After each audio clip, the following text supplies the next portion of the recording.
just at any moment it will go live. Yeah. So we'll do the check. Let's just be quiet for now.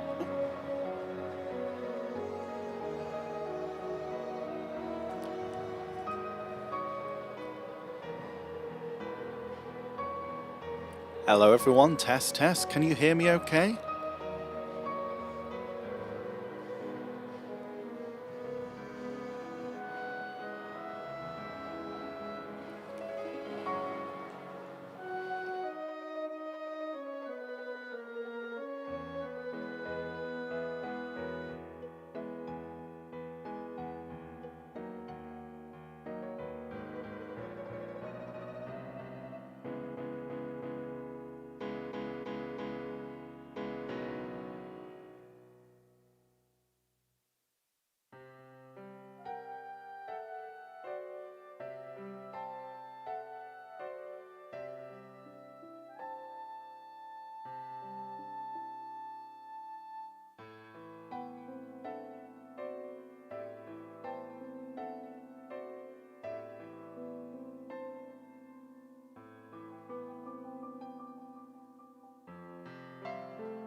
Hey everyone, we're just testing some audio just to make sure everything's good and dandy for all of us. We're live here from Korea, so thank you so much for being patient.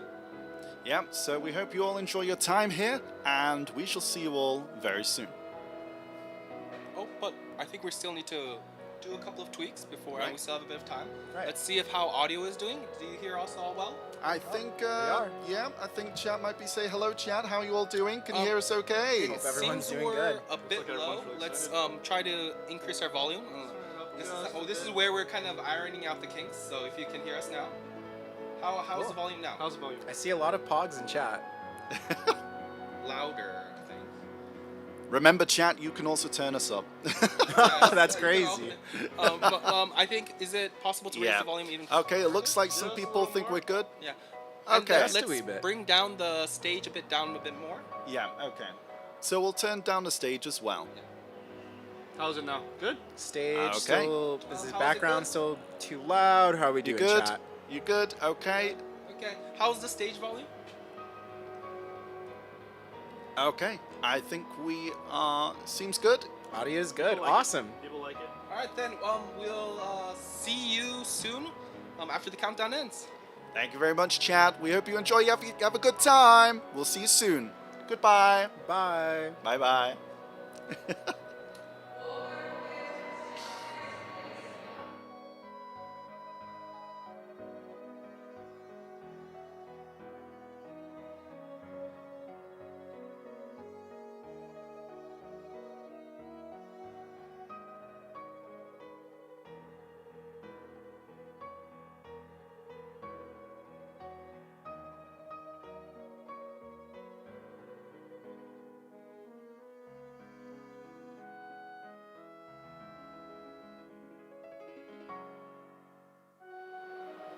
Oh, it seems like we're staying with you during the entire countdown, so we might as Okay, well. we're here. We're here for the ride, chat. Favorite vibes. How are you all doing? How are we all feeling, chat? Are we feeling good? Everyone's got their bingo cards ready. Are for we today? feeling good? We're feeling good. We're actually. So we are live right we're now. Live. Yeah, we're at the stage. We just had some random visitors come by. They were asking us if we wanted some cookies. We were good. Yeah, we don't eat cookies. Sorry, chat. I know you can't have cookies. I think chat wanted cookies though. That's It's kinda- true. It's kind of It's rude that true. you didn't offer chat any cookies. Yeah, on but that. we. Okay, we got 97 seconds. It's happening. Well, so just keep going back.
job just came in.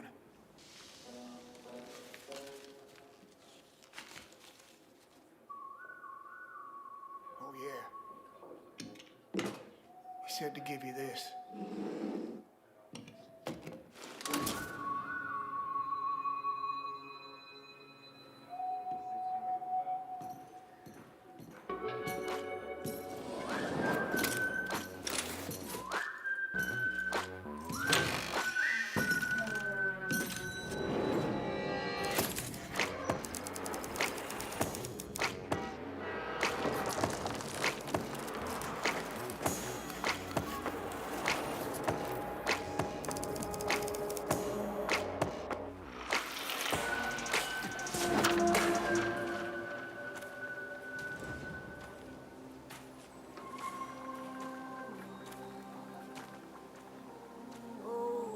Cowherd star has ventured across the heavens. Ever seen this fella before? Oh dear. These old eyes aren't what they used to be.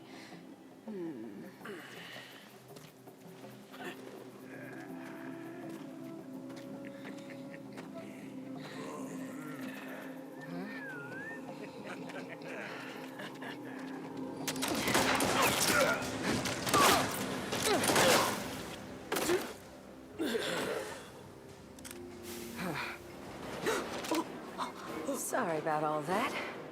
You were saying? Will you see? That man is... Welcome, Deadeye. So nice of you to make it. Now let's start this party with a bang! Marty? Oh, shit.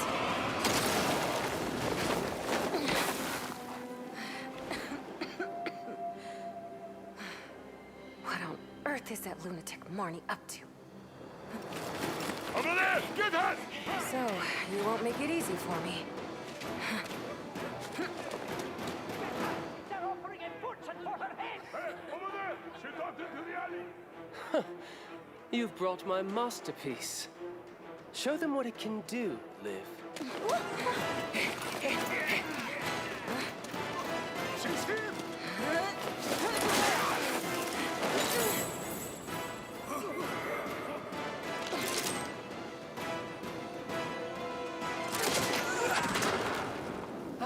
Seeing my gift in action brings me much satisfaction. But why aren't you using the other one? You were so fond of it, you even named it. What will it take for you to wield it? That sound.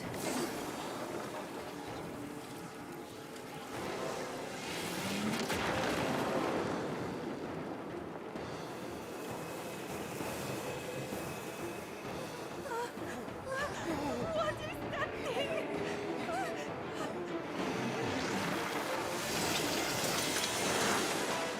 Kinda awkward since I'm still not used to Little Devil.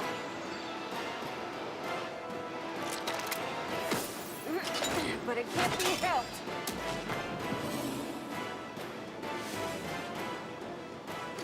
Eat this!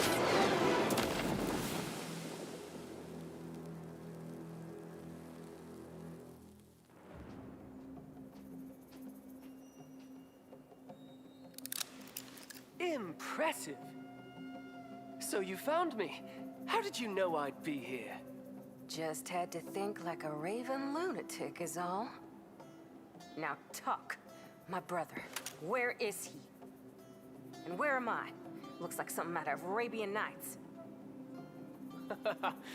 You're a long way from America, Deadeye. Welcome to Black Desert. Black Desert?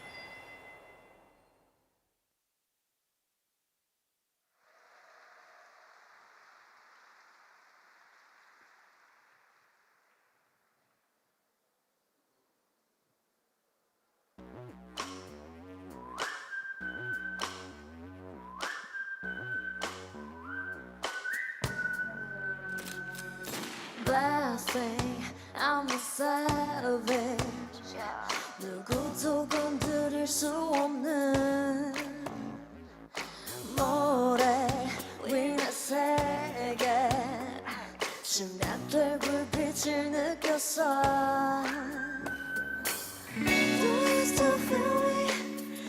멈추던 Deadeye 차가운 눈빛 속 떠나게 된 bullet 슬슬 mist 난 알아챌 수 없어 나의 show hey 봤을 때 늦었어 이제 멈출 수 없는 내 차원으로 걸어가 Dusty light Feel the power of cold Deadeye 난 untouchable stepping into dusty light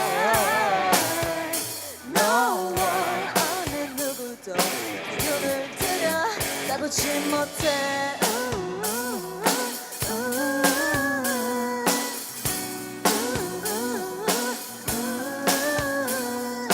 Dusty drip inside the search in my eyes 장막을 가로질러 빛을 멀게 하는 revolver shot 너의 이기적인 pattern you ready for hell It's time to go 3, 2, 1 Tell me 숨겨진 cold eye 채워진 cinder 연속되는 순간 Break through the dust 와 종구를 보게 전에 밝혀 Hey 넌 이미 지워졌어 Feel the power of cold Deadeye 난 untouchable stepping in the dusty light No one 어느 누구도 내 눈을 들어 따보지 못해 You drop inside dusty veil will shadow you You're stuck inside dusty hell will surround you 넌 길을 엿보고 있겠지 그건 fake your mistake 봤을 때 늦었어 You're trapped inside dusty hell will shadow you You're stuck inside dusty hell will surround you 너는 잡으려 있겠지 That's not trap I got your back 넌 이미 끝났어 Dusty light Feel no power I'm cold Deadeye 난 untouchable stepping into dusty light No one 어느 누구도 내 눈을 들어 따보지 못해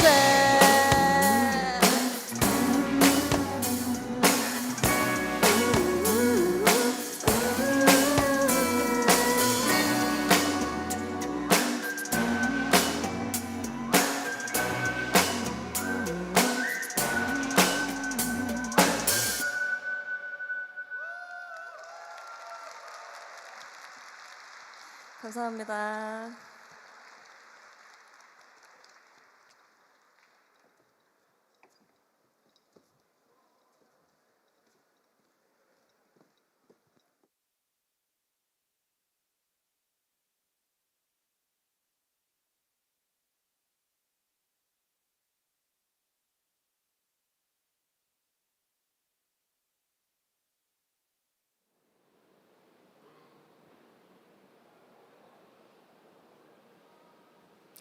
So we hope everyone enjoyed that show. We are about to get ready now. But yeah, no, that was wild. That was pretty cool. That trailer was pretty sick. Very sick. Yeah, so what did you all think, chat? Hello, hello. Seems we're a bit low. Is it possible to bring us up a bit more? Bump it up a little more Yeah. for us. Yeah. I think we have to actually get in closer to the mics, I think. Okay. Yeah, I think it's more so us. I think we can go ahead and... Okay, so hello everyone and welcome to the Festa. My name is CM Endlave and I will be hosting alongside CM Etsu, CM Nox, and our console GM, Vaha. Hey everyone, I'm glad to be here today. Endlave and I will be covering for the voices of the two developers. Endlave will be covering for Je-Seok, the director of the Black Desert live service, and I will be covering for someone else who's going to make a special appearance a little bit later on stream. We also have CM Nox, who will be covering for our host, Wojun. Yes, we will do our best to convey the updates on today's ball, and we hope you enjoy the 10th anniversary Festa. And currently we have so many adventurers from worldwide joining us, not only on the stream, but at the venue as well. Of course, we're really happy to see you all, and how excited are you guys? Hey, After I'm that ready. trailer, yeah, We're hyped. I'm ready. pretty hype. I hope Instant Chad is. reroll for sure. How long have you been playing Deadeye, Etsu? Honestly, I've been a Deadeye main for at least 10 years now. Day like one since main. day one. Okay, we're going to play a video.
New job just came in.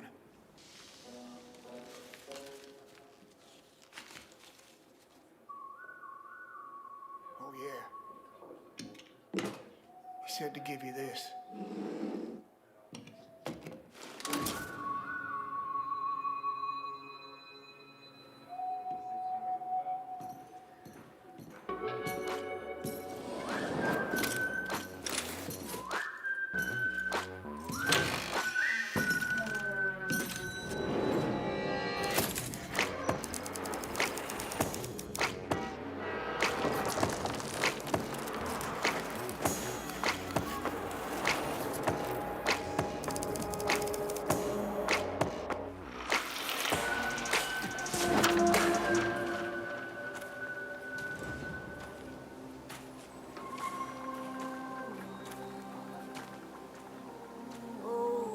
Cowherd star has ventured across the heavens.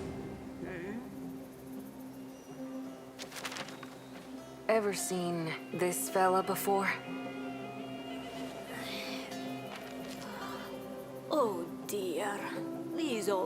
eyes aren't what they used to be.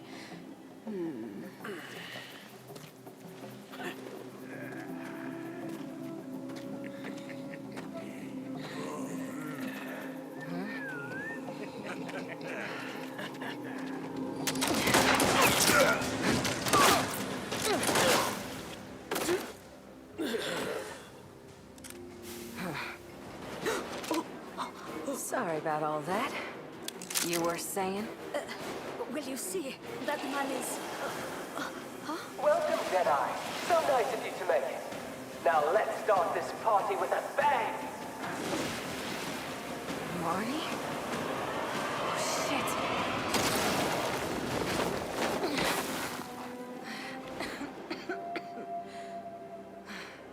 What on earth is that lunatic Marnie up to? Over there! Get that! So, you won't make it easy for me. They're offering a fortune for her head! Hey, over there! She dropped into the alley! You've brought my masterpiece. Show them what it can do, Liv. She's here!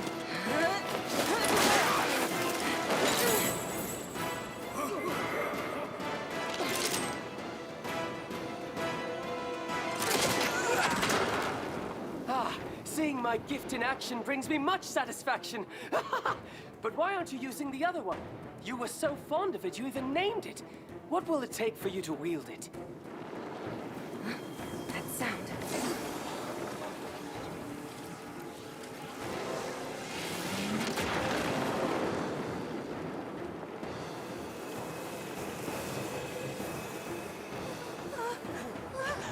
What is that thing?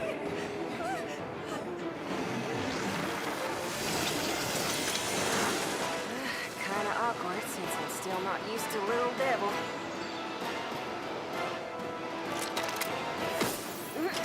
But it can't be helped.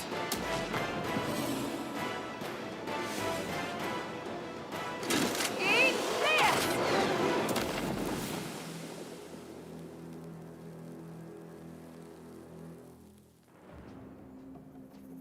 네. 저희가 무대 세팅 관계상 영상을 두 번 보여드린다는 점, 우리 오프라인에 계신 So you 분들만 found me. 양해를 좀 How did you 부탁드리겠습니다. know I'd be here? Just had to think like a raven lunatic is all. Now talk. My brother. Where is he? And where am I? Looks like something out of Arabian Nights. You're a long way from America, Deadeye. Welcome to Black Desert. Black Desert?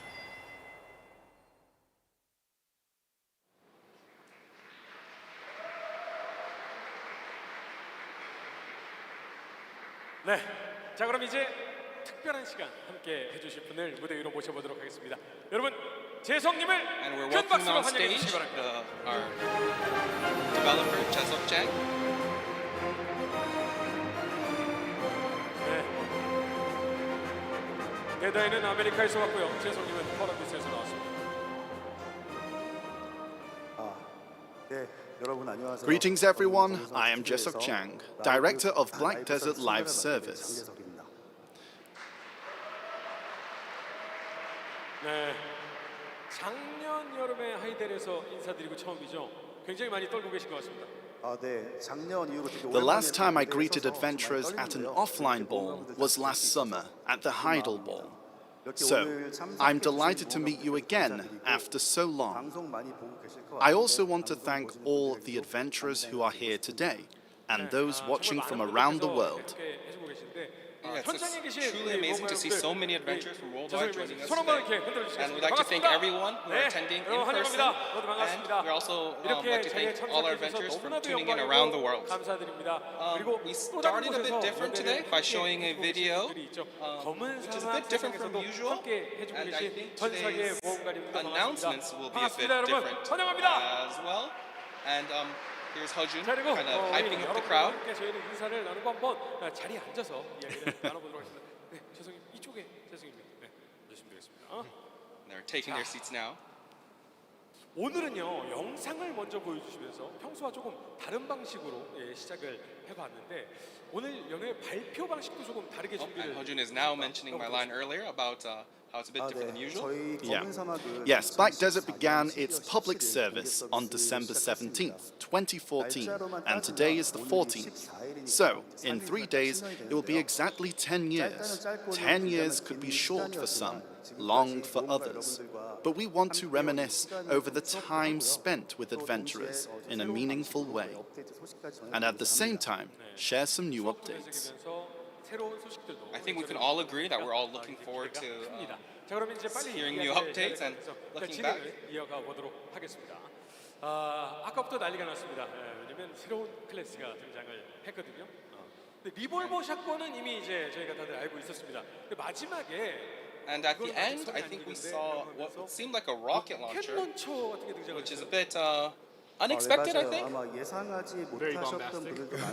Right. I think some might be surprised by the reveal. The rocket launcher at the end is called Lil Devil, used by the new class, along with revolvers and a shotgun. To be precise, it's her awakening weapon. 역시나 뭔가 새로운 게 있을 거다라는 생각은 했는데 이렇게 등장을 했군요. 자 그러면 이번 신규 캐릭터를 So this is our new class. Although I think we're having a bit of audio difficulties, if we can turn down the background a bit little. Yes, the new class we've created is the 29th class in Black Desert, called Deadeye. I think the name Deadeye kind of gives it away that she is really great with guns. And we've seen so many questions every ball before, I think, asking about when is like kind of a gunslinger class or a gun-wielding character coming out. And it's finally happening. Yeah, indeed. We're thrilled to finally present it. And yeah, she's very different from before. And I think Hojun's just saying how captivated by her appearance, and he really likes the Western gunslinger vibe. Very bold, very bold. There can be various interpretations of a gunslinger character. We really pondered over what kind of gun-wielding character adventurers would like. We considered a gunner that combined the outlaw and undertaker concepts used in steampunk games. Ultimately, we chose a Western action gunslinger that could appeal to the masses and spark adventurers' imaginations.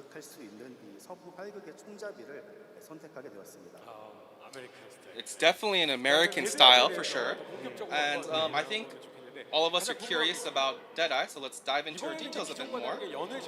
We previously revealed the revolver and shotgun before the ball, and so many people knew it was a gunslinger.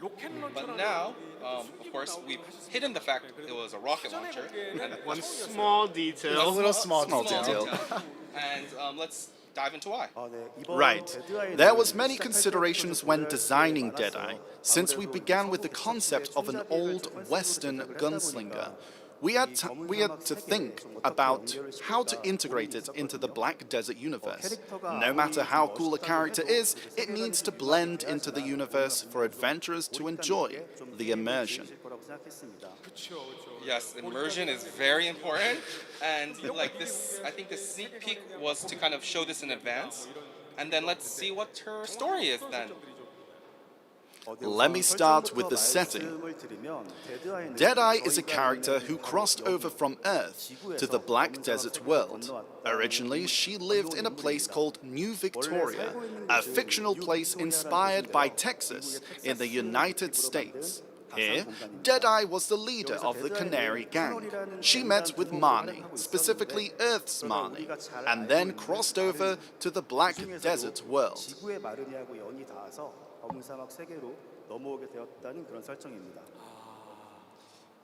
And at the end of the trailer, she actually does say Deadeye from America. And like I think we were all curious what that meant, so now it kind of makes sense. The Morse code, I think, during the sneak preview was a hint. I think I saw some adventurers figure out very quickly, and apparently it was the population of Victoria County of Texas, It's all connected. Today, we'll focus on what abilities Deadeye has and what actions she can perform after crossing over to the Black Desert world. On the 17th and 18th after the ball, videos covering the story of Deadeye's past will be released. To give you a sneak peek, as you can see on the current screen, since, Deadeye is a character from the Western Frontier era, we've tried to unfold the story in a short but comic book-like format, similar to American comics. There are also illustration videos, and we hope even those who aren't usually into stories and lore will enjoy it this time. I think adventurers can appreciate that. We've tried to put in a lot of effort to the story and lore previously for Usa, Megu, Scholar, and Dosa, and it seems we've prepared extensively for Deadeye in many ways this time as well.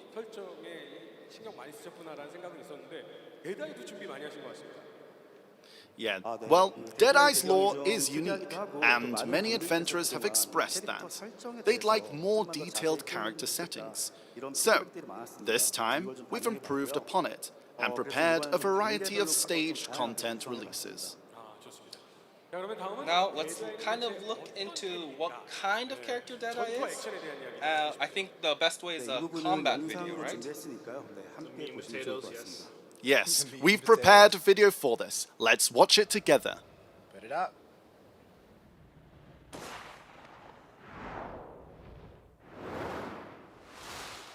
안녕하세요. 저는 검은 사막 스튜디오의 게임 디자인 실장 우경덕입니다. 아마 기억하시는 분이 계실지 모르겠는데 예전 한 공식 방송 이벤트에서 대중소에 소로 출연했던 적이 있습니다. 앞으로 자주 인사드릴 예정이니까 잘 부탁드리겠습니다. 오늘은 신규 캐릭터에 대해 소개드리겠습니다. 지난 12월 3일 리볼브와 샷건이 공개된 이후 많은 모험가분들께서 신규 캐릭터에 대한 큰 관심을 보내주셨습니다. 이런 기대에 부응해드리기 위해 최선을 다해 준비하였는데요. 리볼브와 샷건, 그리고 로켓런처인 릴 데블까지 3개의 무기를 사용하는 검은 사막의 29번째 캐릭터 데드아이를 모험가 여러분께 소개합니다. 데드아이는 19세기 미국, 그러니까 서부 개척 시대의 총잡이를 모티브로 제작된 캐릭터입니다. 검은 사막 월드에 첫 등장하는 만큼 총 캐릭터의 고장인 미국의 느낌을 살리고 싶었고 가장 보편적으로 떠오르는 카우보이의 모습과 서부 개척 시대를 떠올리며 판초 스타일의 의상으로 디자인하였습니다. 루프 장식과 모자에 달린 고글은 어릴 때 재미있게 봤던 인디아나 존스에서 영감을 얻어 모험, 탐험가와 같은 이미지를 주기 위한 디테일로 활용하였습니다.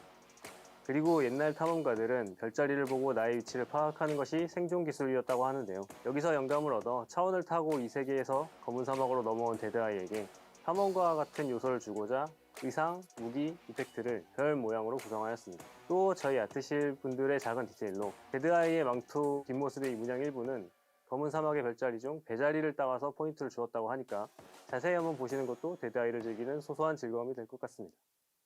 캐릭터의 가장 큰 특징은 3가지 무기를 꼽을 수 있습니다. 원래 살던 곳에서 사용하던 리볼버와 샷건을 주무기와 보조무기로 사용하는데 검은 사막의 마르니로부터 얻은 릴 데블이라는 로켓 런처까지 활용할 수 있습니다. 리볼버와 샷건의 경우 최대한 빠르고 경쾌하게 사용할 수 있도록 하였고 서부 시대를 배경으로 제작한 캐릭터인 만큼 그 시절의 낭만이라고 할 수 있는 패닝이나 픽드로우 같은 동작도 준비해서 데드아이만의 고유한 액션을 구성하였습니다. 로켓 런처인 릴 데블의 경우 리볼버와 샷건에서 기대하기 어려운 더 먼 거리에서 묵직하고 파괴적인 한방을 노리는 형태의 액션을 제작하였습니다. 공중에서도 연계가 가능하고 멀리서 포격도 가능하기 때문에 기존과 다른 액션을 경험하실 수 있을 것입니다. 3가지 무기를 동시에 활용한다는 부분에서 이미 눈치채셨을 것 같은데요.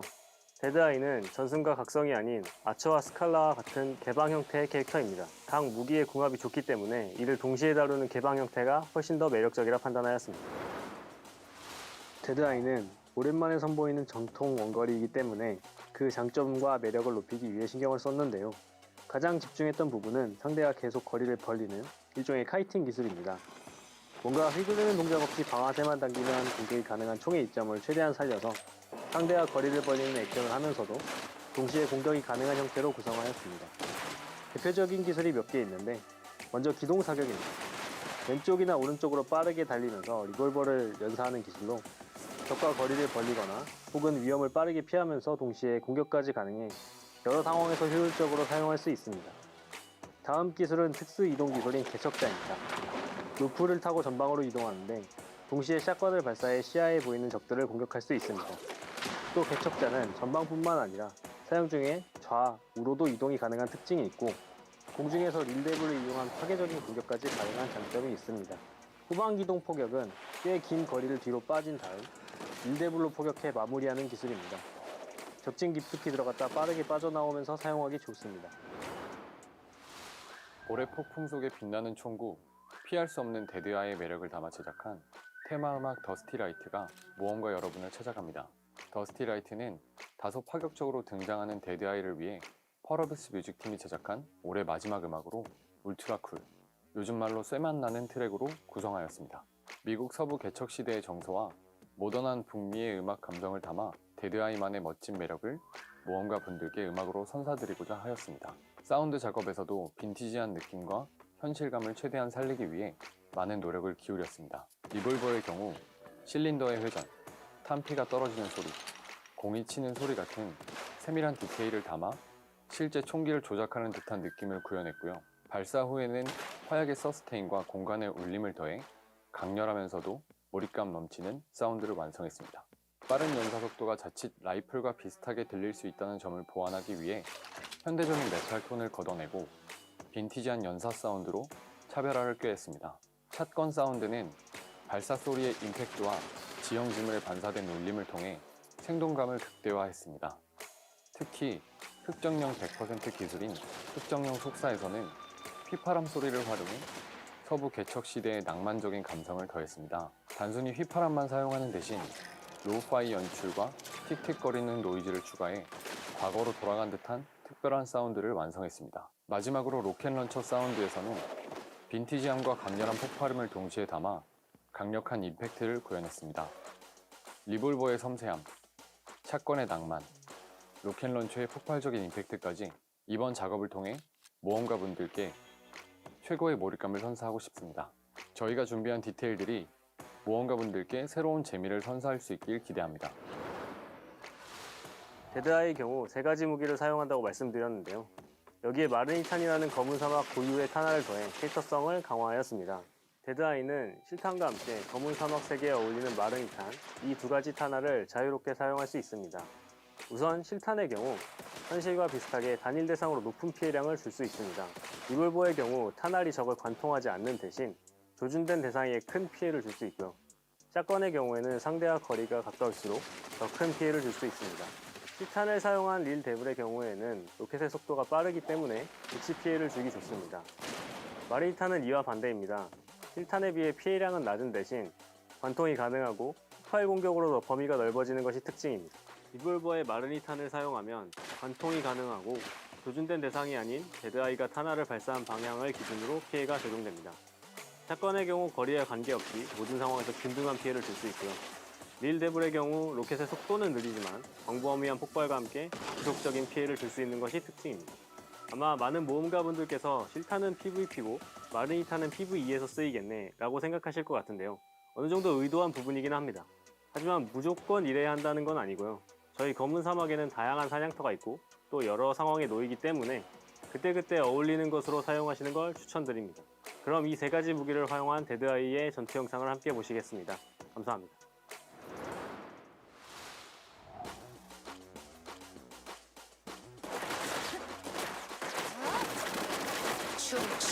춤추라고!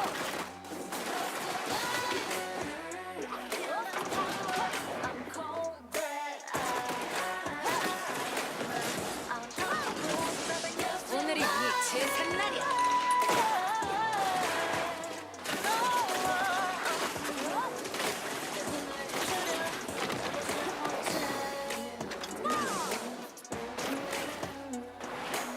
이거나 먹어.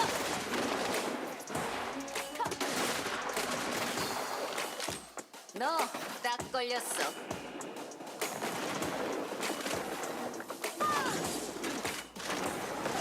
명중.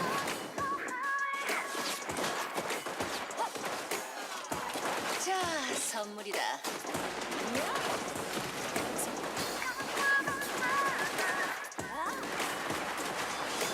숨을 곳은 없어.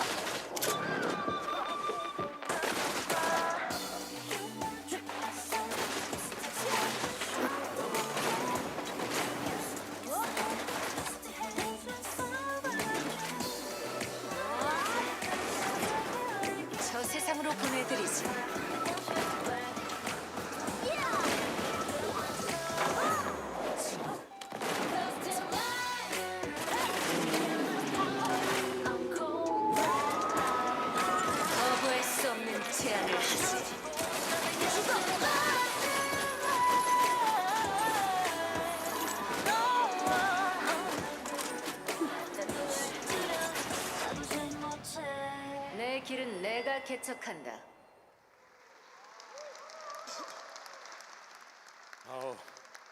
That looks great, I think. Yeah, RPG that skills was look crazy. You see the 200%? It's actually Actually wild. wild. We've worked hard on this, so we hope you look forward to it.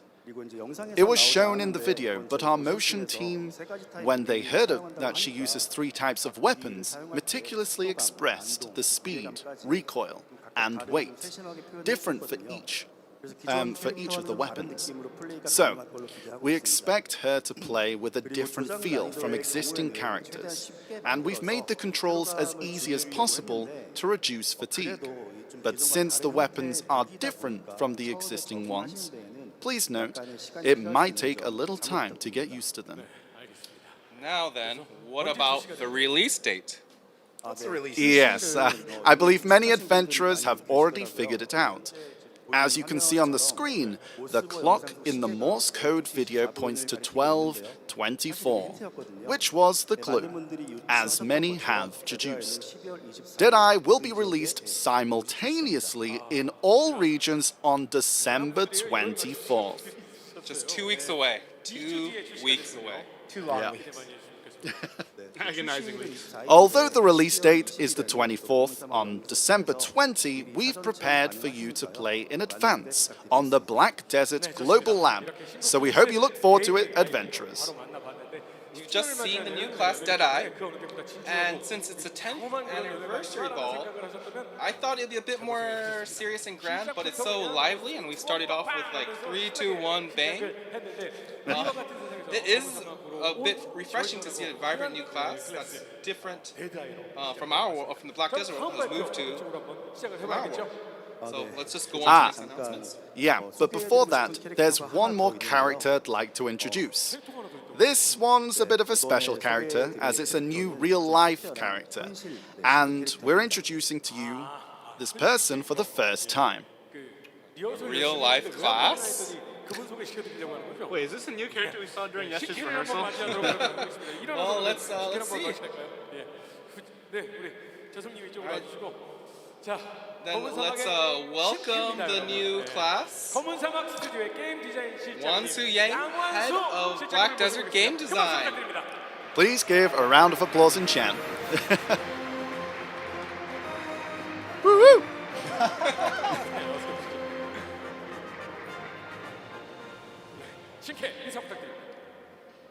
All right. Wansu is just saying, hello everyone, I'm Wansu Young, head of Black Desert Game Design, and yes, he is the new class. So,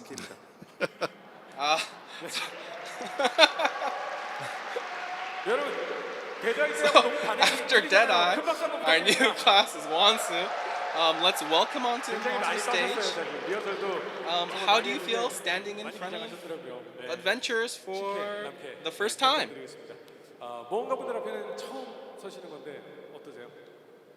Right, so Wansu's been involved in the development of Black Desert for 9 years now. It's his first time meeting you guys on stage, so he's really excited and very nervous. He wants you guys all to know that he's very thankful for the warm welcomes, and he will continue to showcase what they've prepared from the perspective of adventurers.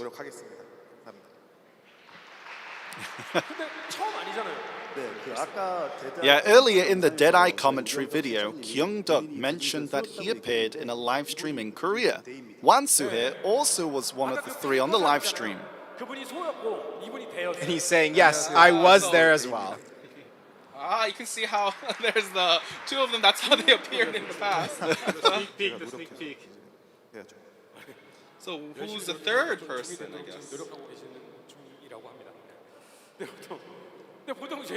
But usually for the ball, the executive producer Je-Seok would be here today. Well, today we have the 2 of them on stage. Yes, we've mostly been working behind the scenes, and perhaps we let Je-Seok carry too much of the burden alone. So, moving forward, we'll sync with Je-Seok first, and for events like today's ball and similar events, we will be there to share our stories. Especially from now on, Wansu here will be speaking more from an adventurous perspective, so we ask for your encouragement and support. 많은 격려와 응원 부탁드립니다. Oh, and a quick update for our console adventures. As shared in the last dev commentary, we're working very hard on the ported version. So there might be some differences in the update schedule as announced in today's ball. But for any updates, please check the website and we'll have official notice for everyone after the program. Thank you for your support. 모험가분들의 입장에서 더 노력을 하실 거죠? 네, 물론입니다. 항상 모험가님들 입장에서 노력하겠습니다. 알겠습니다. 자, 그러면 첫 대회니까 열심히 So Wansu will be from the adventurers perspective, which is 여러분 제가 quite 밑에서 different. 내려가서 이 두 분을 돕도록 하겠습니다. 여러분 힘내시라고 큰 박수 한번 다시 한번 So let's 부탁드리겠습니다. give them all a round of applause.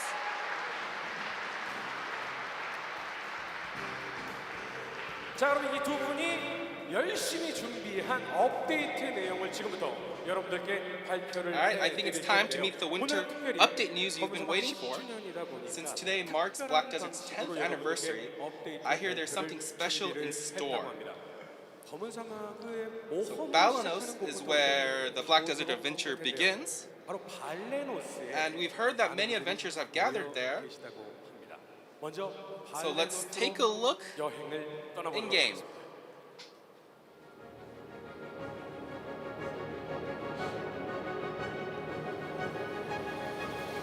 Oh, and there they are, adventurers from Korea, gathered together on Velia Roof. Let's say hi to them. 이곳 오프라인에서 수원에 모험가분들이 계시고요. 벨리아에서 한국 모험가분들께서 I'm surprised they're standing like not too many of them are jumping. Only a few hundred of them are jumping. Only a few hundred. 모두 반갑습니다. 10? Good guess. 기념해 주시고 업데이트를 기다려 주고 계신 많은 분들 정말 반갑습니다. 재성님 이렇게 But the question is then, why are we starting in Balenos? Well, thanks for being with us.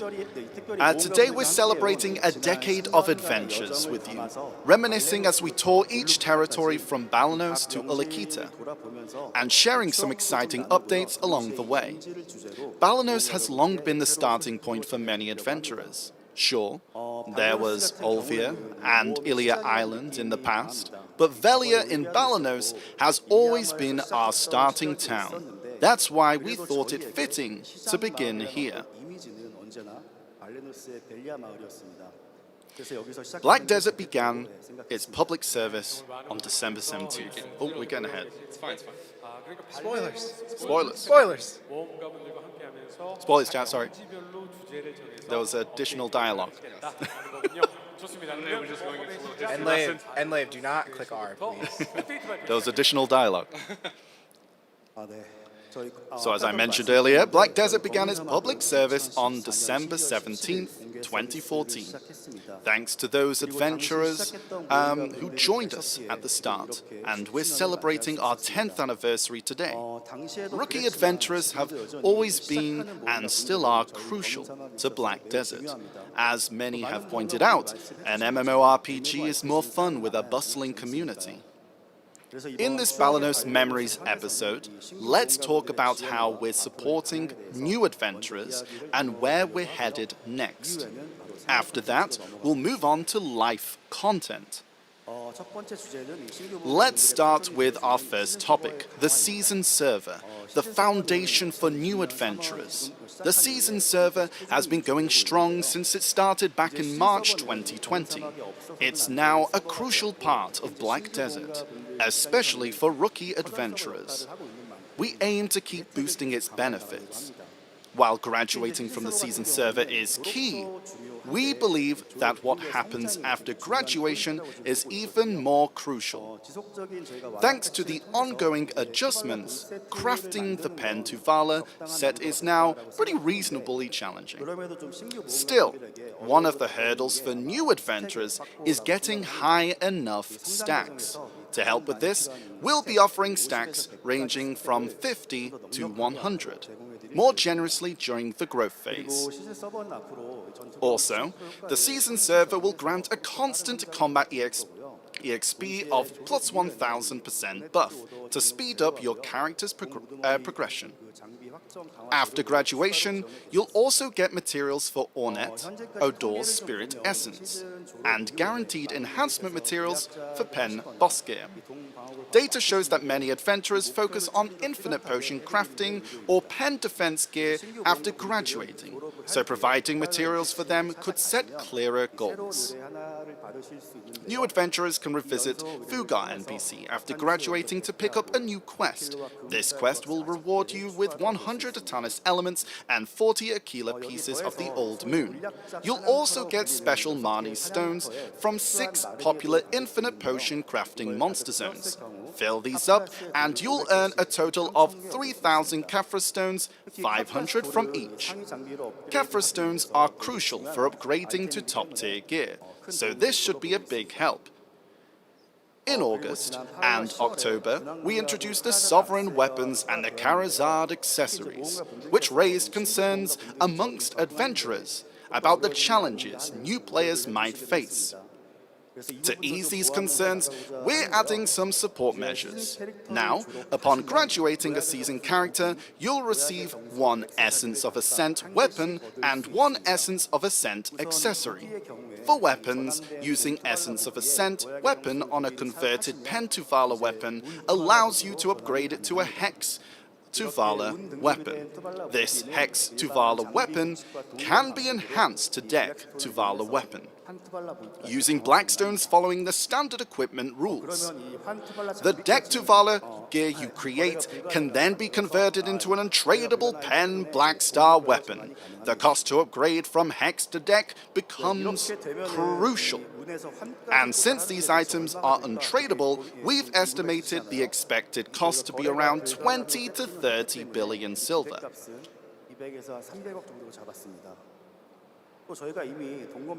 Since we're already giving you 1 Pen Black Star, we hope this method proves useful for getting your other weapons. Now, as for the accessories, using Essence of Ascent accessory on a converted to Vala accessory, we'll upgrade it to Hex to Vala accessory. You can then enhance it to Deck to Vala accessory. And the process is a guaranteed 100% success with no failures. However, you'll need a total of 90 Essence of Dawn to reach Deck. The Deck to Vala accessory you create can be upgraded to a Tet Karazad accessory. The Sovereign and Karazad items are fresh for new adventurers, but they're still relevant for seasoned adventurers too. That's why we're giving the new Essence of Ascent to all adventurers once per family, including the new adventurers. Enjoy putting it to good use. And if you've already completed your Karazad set, you might not need the Essence of Ascent accessory, but you can process it into 30 Essence of Dawn, so use it however you see fit. With this patch, we're also alleviating the enhancement difficulty for Black Star and Godder-Eyed weapons. For Black Star, we're cutting the Ancient Anvil stack from 40 to 20 when upgrading from Tet to Pen Black Star. And for Godder-Eyed, the Ancient Anvil stack needed for all enhancements from Pride to Pen will be halved. That's all for the benefits for the new adventurers, including the seasoned server. Adventurers joining us at the ball seem to have settled into the world of Black Desert and are enjoying their own adventures. Looking back to when you first set foot in Black Desert, everything might have felt strange and challenging. Perhaps that's why you have a soft spot for new adventurers. We share that sentiment and believe it's vital for new adventurers to join, settle, and thrive in the world of Black Desert. With this in mind, we'll prepare the updates with extra care. The new season server benefits will roll out with a Deadeye release on December 24th, so stay tuned and look forward to it. Now, let's talk about life skill next.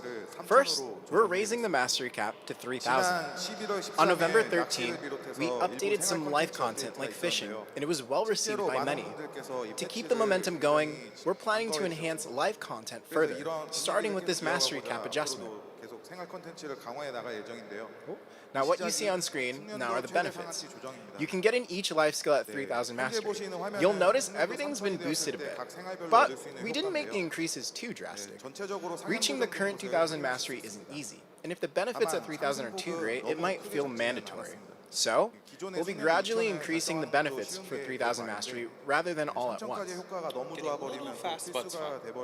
Right now, hitting 3000 mastery with just Manos gear is quite the task. Oh, sorry, I'm doing a little bit of spoilers. Spoilers! Spoilers.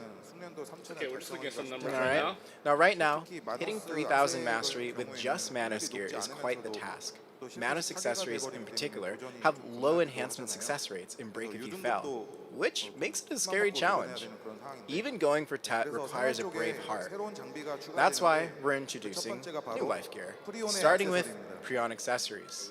Okay. Just like the Karazad accessories, Preonne has 10 enhancement levels instead of 5, and it won't break if you fell an enhancement.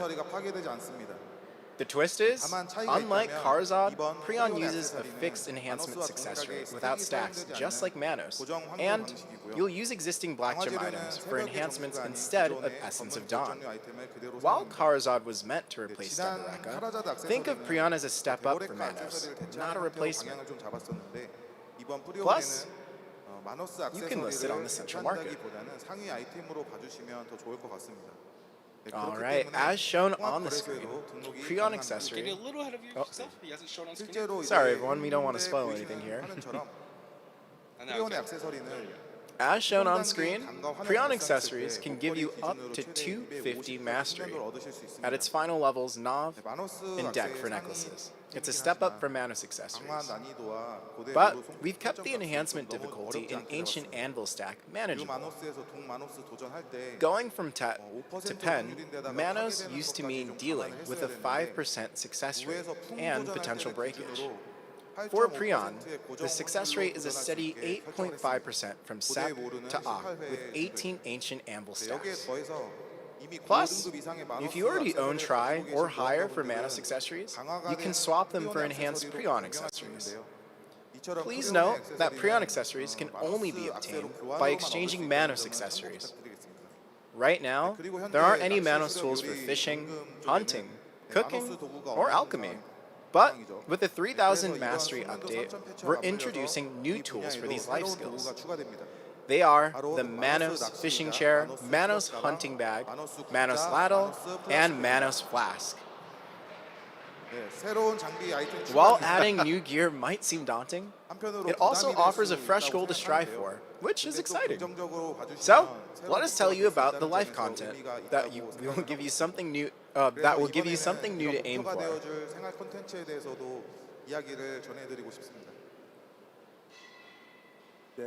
The first thing we'll tackle is the Fish Guide. Even some long-time adventurers might not know about it. The Fish Guide not only acted as a guide, but also kept track of the sizes of the fish adventurers caught. It's, you know, a shame that it hasn't been used much. So, we're looking to revamp it this time round.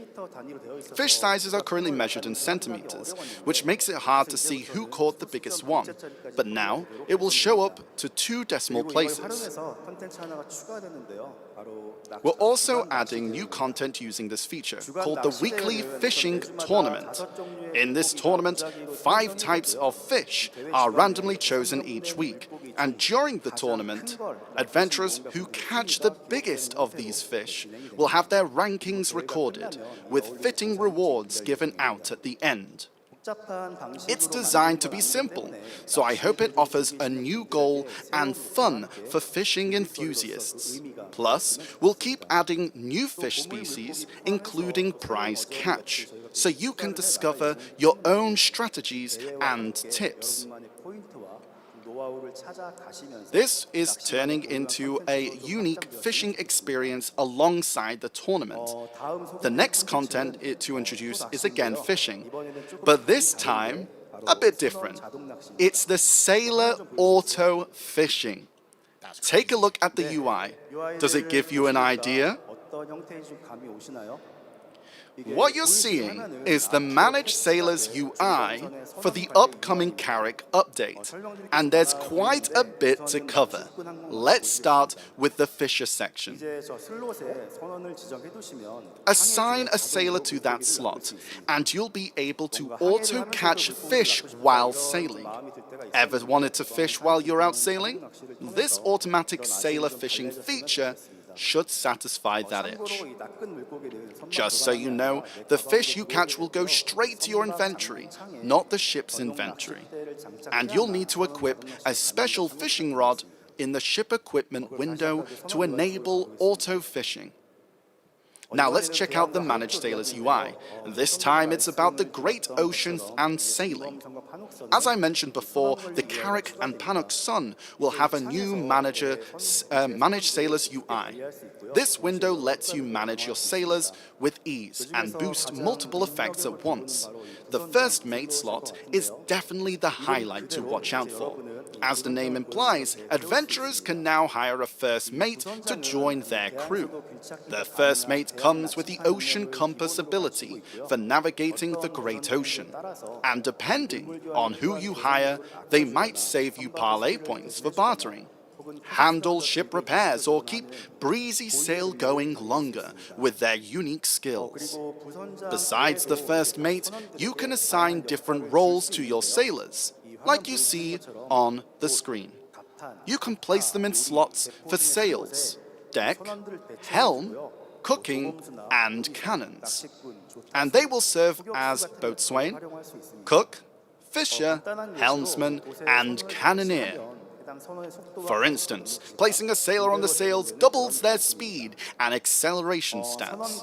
You can manage sailors on 5 types of ships: Carrick, Advance, Balance, Volante, Valor, and Panok Sun, with each ship having a different number of roles.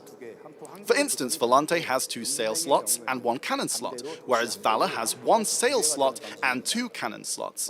In the case of the Panok Sun, it features 3 cannon slots. We've varied the role slots to highlight each ship's unique traits. We've also revamped the ship info UI along with the Managed Sailors UI, so I hope this makes your sailing adventures even more enjoyable. That's a lot of cool stuff. The next news is something captains will likely appreciate. One of the gear types captains can equip is the Sea Crystal. Its random stat range is quite large, so we're planning to cut it in half to give you a better shot at getting great stats. Plus, it was kind of a bummer that the Ebenruth's Null, a sea treasure for the gear slot, couldn't be used with the Sea Crystal. So, we've prepared a new item for you, the Ebenruth's Ocean Tier Null. Ooh, nice. This item combines the effects of the Sea Crystal and Ebenruth's Null. You can now merge them into one handy item. But keep in mind that not every Sea Crystal can be combined with Ebenruth's Null. Only the new Rusalka Sea Crystal can do that. You can craft the Rusalka Sea Crystal using 10 origins of Magoria. And it comes with the highest level stats, while maintaining the same options as the existing Sea Crystal. Some of you might have noticed that we've removed the durability from Ebenruth's Null. Since it's a hard-earned ocean treasure, we want you to enjoy it without worry. Plus, right now, you can get 1 origin of Magoria by processing the Magoria Sea Crystal. We plan to improve this so you can obtain up to 2. We'll keep an eye on any difficulties adventurers face and work to make your experience enjoyable. Moving on from sailing, let's talk about training. Training, like fishing, is a beloved AFK content in Black Desert. But with fishing's profits on the rise, trainers have been feeling a bit left out.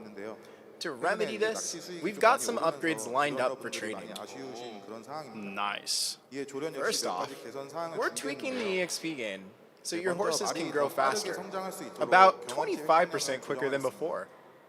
With faster horse growth, you'll be able to dive into extra content like Imperial Delivery, Imperial Steed, Lumaloft Lamp, Coursers, in Dream Horses more swiftly, and boost your training levels quicker too, which should lead to overall improvements. So everything basically speeds up. Yeah, that's nice. Sounding pretty clean. Go crazy. Business is booming. Trainers. Plus, you can now register wild horses using an empty wagon. Before, you had to catch a wild horse, ride it to the stable, and register it. But now, you can take an empty wagon, register up to 4 at once, and head back. Lastly, let's talk about tweaking growth stats. Typically, when a horse levels up, its movement stats randomly increase between 0.1 and 1.3. We've realized this range is a bit too wide. So, moving forward, based on your training level, the growth will now range from 0.6 to 1.3. Also, a training simulator is coming soon. This simulator will let you appraise your horse's details and see how well it's grown. Plus, spoilers. Sorry. Spoilers. Sorry. Hold on the R button. Training simulator. Right. So also there will be a training simulator coming soon. This simulator will let you appraise your horse's details and see how well it's grown. Plus check out skill learning and breeding chances. Well, that's really helpful. That's nice. The UI looks really clean. No longer need to manually calculate. That's all for the topics centered on Balenos. We touched on some life-related topics too. Here's when each update will roll out, as we didn't cover every... sorry, let me... Spoilers, chat. Here's when each update will roll out, as we didn't cover every aspect of life skills today. Some of you might be a bit let down. What we shared today is planned for this winter, and we'll keep expanding on other life activities with the same focus and thought. Again, some of these dates that you saw on screen may be different for console, but we'll keep you guys updated. And We're just at Balenos. We're only just started, and chat. we've seen most of them in December and January, so looking good. And I think we're right now getting ready to move on from Balenos to Serendia. So let's see in game. Wow. Adventures of Japan gathered. I see the Pen Black Star on the far right. I think it's the Heidel Crossroads. I think it's the Heidel Crossroads. 하이델마을 상거리가 많은 모험가님들이 오고 가는 곳이잖아요. See people zooming around. 계신 걸 보니까 활기찬 느낌이 들고 있습니다. So different regions in game will have different regions. Well, like IRL regions. That tree really gives off a year-end vibe, doesn't it? Heidel is bustling with folks meeting Lara, fishing, training horses, and getting buffs. Adventurers flock here for all sorts of reasons. So, in Serendia, we pondered what news to bring to you, and decided to share some quality of life updates to make your adventures smoother. Let's start the quality of life updates with the item copy. Right now, when you tag characters, your character and the tag character are always synced up, making it feel like they're joined at the hip. While that's handy sometimes, it can be a letdown when you want to do different things with each character. So, we're planning to introduce a feature that lets you decide whether your tag characters will stick together or go their separate ways. As shown on the screen. And it's got a toggle. It's got a toggle. We love toggles. We have a choice. As shown on the screen, you can now activate the Travel Separately button in the Tag Character window. Once activated, your characters can roam different locations. This means you can PvE in separate monster zones or send one off to Node Wars. Use the new feature however you see fit. However, to switch back to travel together, both characters need to be in the same spot to disable the feature. And this is in order to prevent any abuse. Many of you have asked to add another item copy character slot, but because this system copies and shares gear, it was originally designed for just 2 characters. Adding more would require a complete system overhaul, which isn't feasible right now. We'll keep exploring better solutions. Meanwhile, since the item copy system gets more useful with added features, we'll keep enhancing it with immediate improvements, like today's travel separately option. I think we can all say that's quite a nice option. I can be in 2 places at once. Since we're talking about the item copy, I've got one more piece of news to share. The item copy used to need up to 450 Marnie's fuel. It was 4.5 bill. But we're cutting that down to just 45, only a tenth of that amount. Oh, that's big news. Let's go. Nice. We love discounts. Permanent discount, 450 mil. We hope this makes it easier for everyone to enjoy tagging, even when tag events are not available. That's nice. Now, let's talk about some item improvements. You can now get equipped gear straight from another character's inventory. It used to be a hassle to switch characters, just to equip gear, but not anymore. You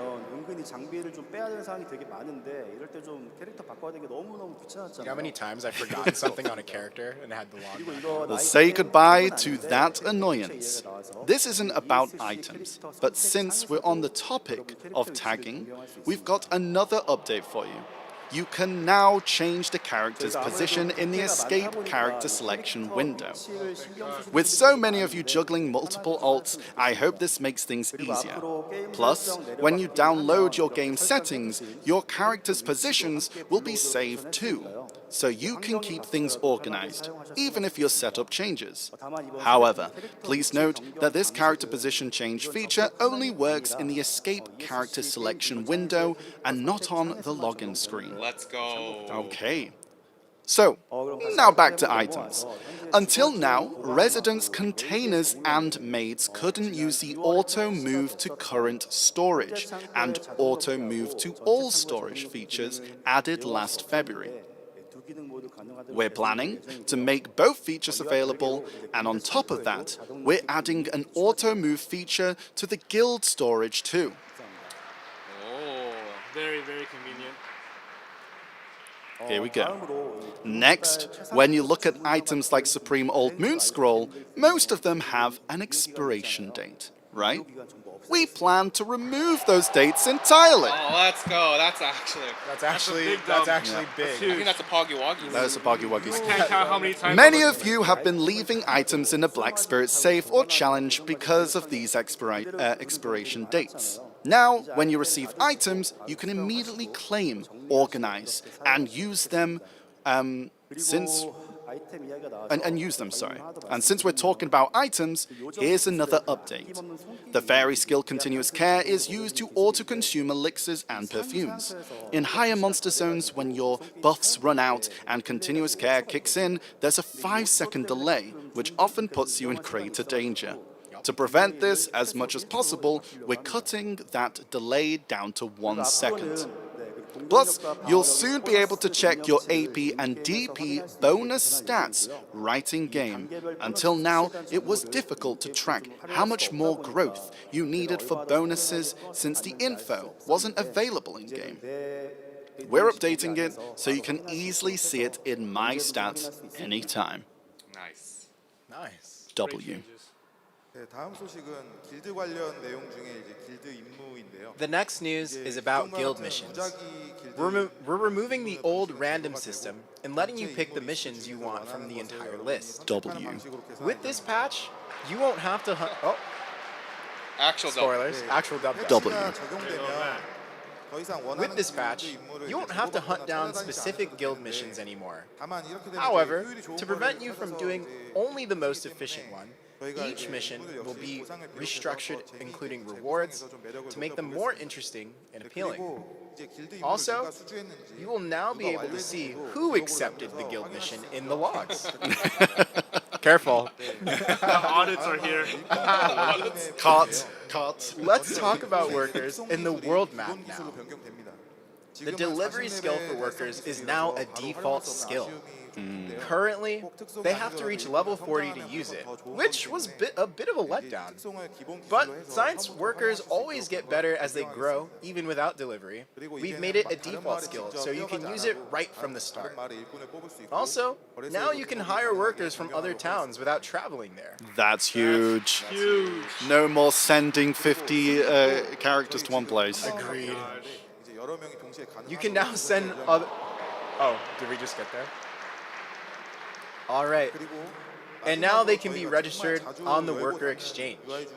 Furthermore, for worker promotions, you'll soon be able to promote multiple workers at once. Finally, let's talk about the world map. A UI we open and close all the time.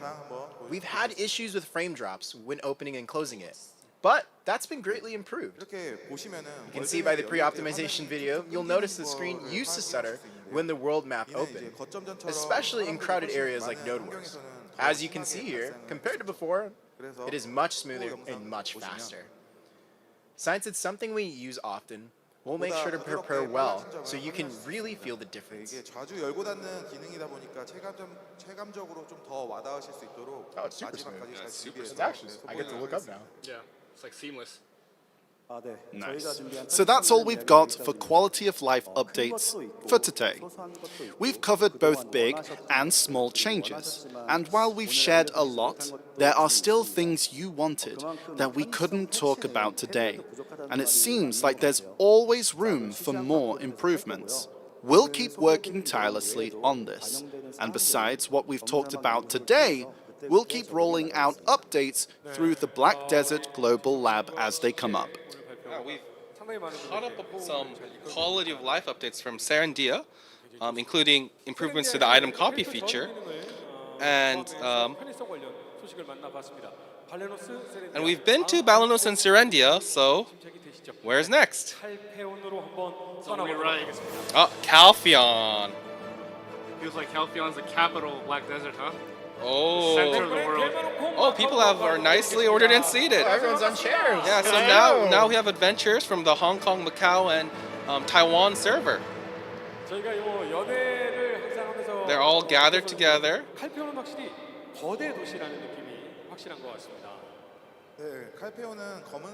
Yes, Calpheon really feels like the capital of Black Desert.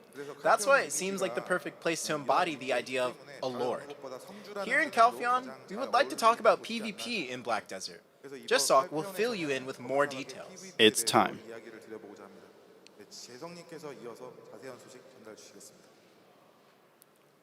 Alright, before we get into the details on PvP updates, I'd like to chat with you adventurers about where PvP is headed. Black Desert is an open-world MMORPG where guilds can dive into large-scale battles like Node Wars and Conquest Wars as the main content. Even over a decade ago, during... Sorry, I went ahead. Even over a decade ago, during our closed beta test, we made sure to test these Conquest Wars because they were crucial to Black Desert. If you think back to games from 10 years ago, PvP was often the endgame content, while other content could be wrapped up in days or months. PvP allowed players to craft their own stories, offering endless possibilities. And that's why, from the start, we've placed great importance on large-scale PvP battles in Black Desert. Sure, we have had plenty of content and weekly updates, but Node and Conquest Wars have always been the main attractions.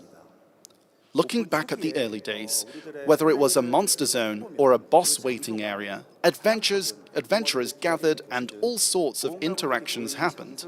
Sometimes minor squabbles would break out, and occasionally players would risk penalties to force an attack, leading to PK incidents.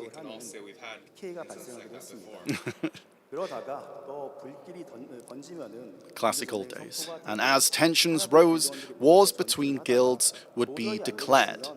and guild members would rally for battle. If things got too intense, they'd call for backup, and everyone would rush in, turning into an epic battle of pride that could last all day or even several days. These battles were a natural part of Black Desert, and a big reason why people played the game. That's why we remember those times as some of the best. Each region has its own memorable moments, and some of them, like for NA, I'm sure people remember Manos and the Game of Guilds, and for EU, some might remember the enemy and sovereign rivalry, and these are just a few of many other crazy PvP guild confrontations that make up the beloved history of Black Desert for NA and EU PC. These stories crafted by adventurers in Black Desert hold special meaning, yet as time passed, these changed a lot. The interactions between adventurers were driven by emotions, so while they're fun to look back on now, they weren't always just fun back then. Winning was a must, and losing was tough to swallow.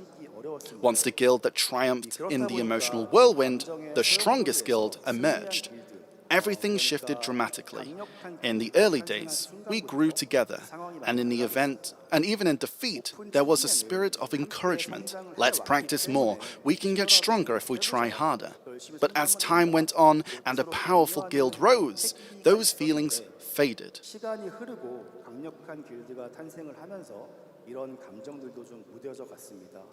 When the thought, we can't win, took hold, helplessness grew,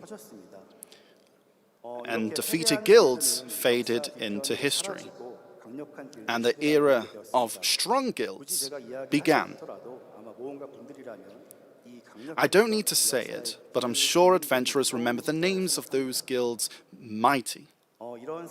Ideally, new challenges should keep emerging, but that wasn't the reality. The system was set, and the battle's expertise of the established guilds was far superior, making it tough to topple the top ranks. Once the strongest guilds appeared, it was like a hierarchy formed, bringing big changes to the world of Black Desert. Back in the day, if a dispute broke out in a monster zone, you'd settle it with either the sword or a chat. But talking things out became more important. Medium-sized guilds in particular had to tread carefully to avoid emotional conflicts, and they started avoiding direct confrontations in wars. They knew the outcome without fighting, and wanted to steer clear of a war because it was just too exhausting. Each year, the number of unilateral war declarations increased, rather than guild-to-guild battles. In the early days of Black Desert, we charged into massive battles with the goal of, we're going to win, full of courage and spirit. And it seems era of warlords has come to an end. Big changes in history brings a lot of chaos, and our game was no different. The strongest guilds found fewer and fewer opponents to challenge, and they became so familiar with each other that real wars were hard to come by.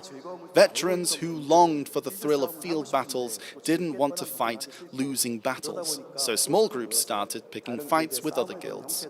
This led to a trend where, instead of taking on strong guilds, they targeted weaker or evenly matched ones, eventually bullying those destined to lose. It was a vicious cycle that kept repeating.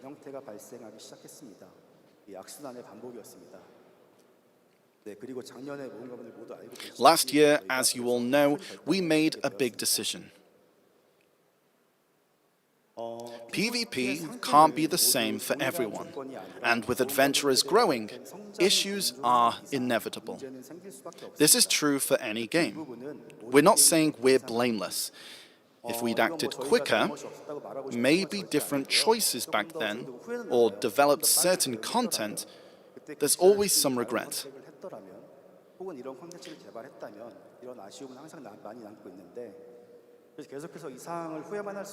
But we can't dwell on the past forever. So, what we can do now is focus on what more we can do in the current situation.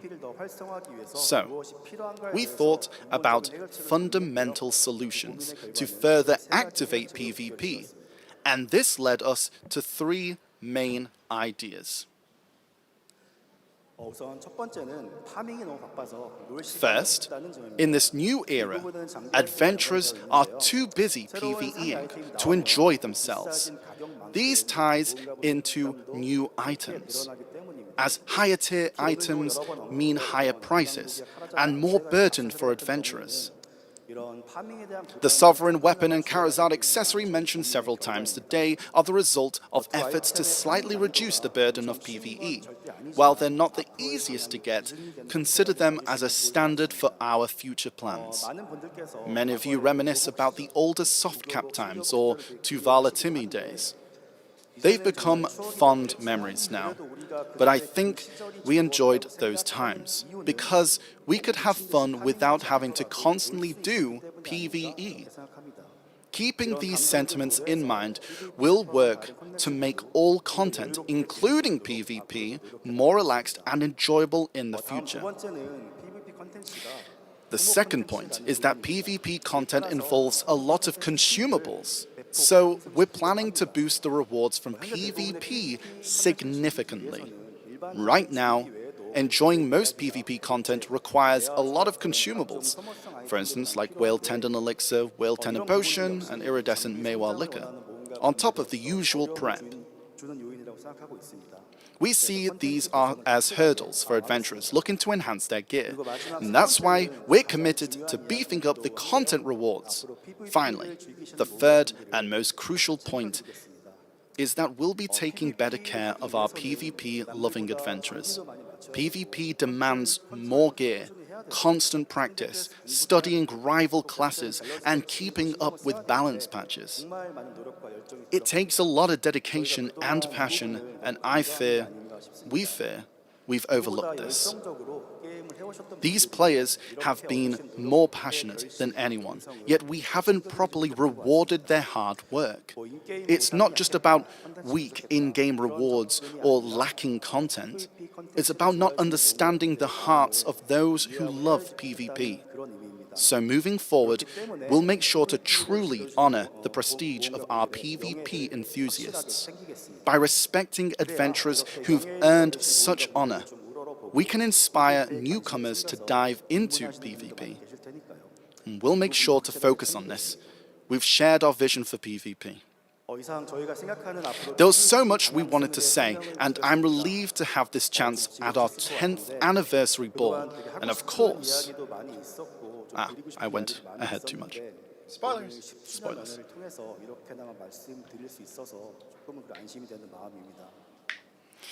We don't claim it's perfect. And of course, some might not agree with our direction or find it insufficient. That we'll do, and we'll always do our best with the current situation, listening closely to adventurers' feedback and making improvements. So, as we move forward with this plan, let us introduce what updates we have in store. Wansu will take it from here and fill you in. That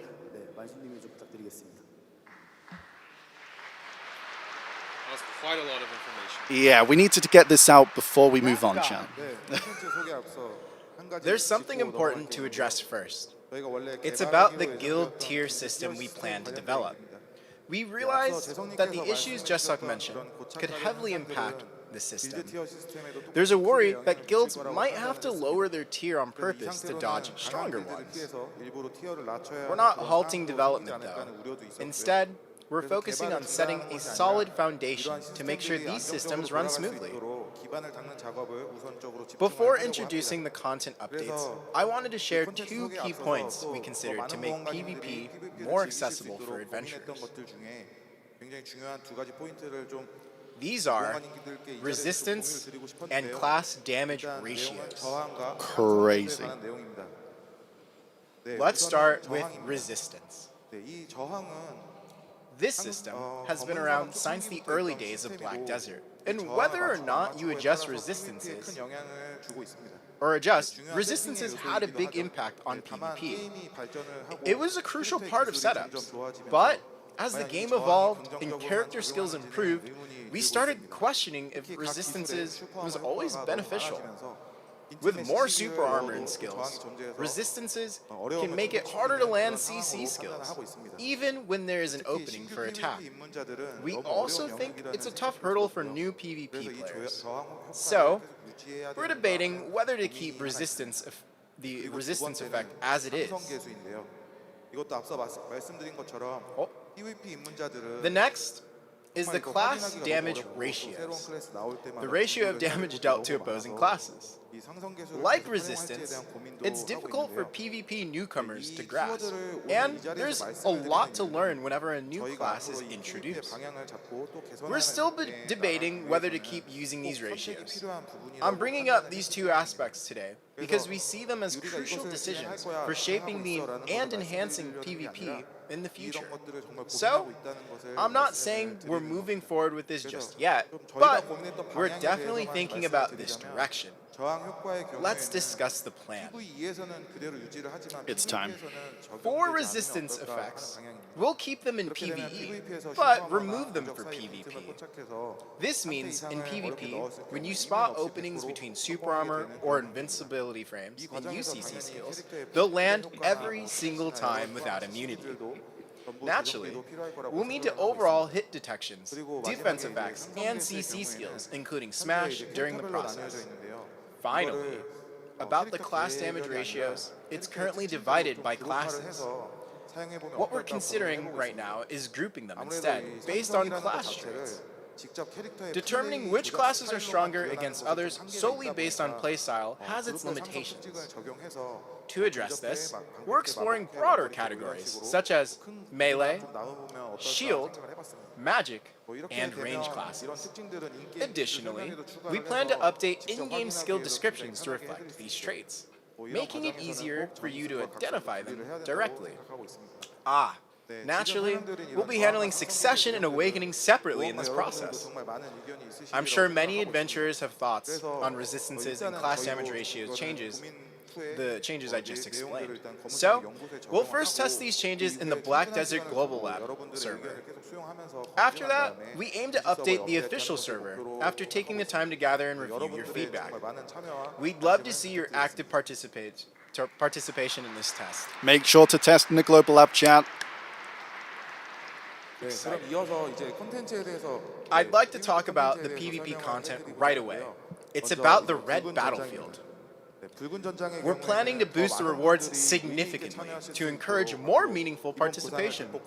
But this does raise concerns about potential exploits. So, along with the enhanced rewards, we intend to introduce the following system. First is the matchmaking system. Right now, you can jump into any channel in Red Battlefield. It starts once it's full. We're switching it to a matchmaking system instead. So, if you press enter on Castle Ruins 1, on the Castle Ruins 1 channel, the battle will start automatically once enough players join.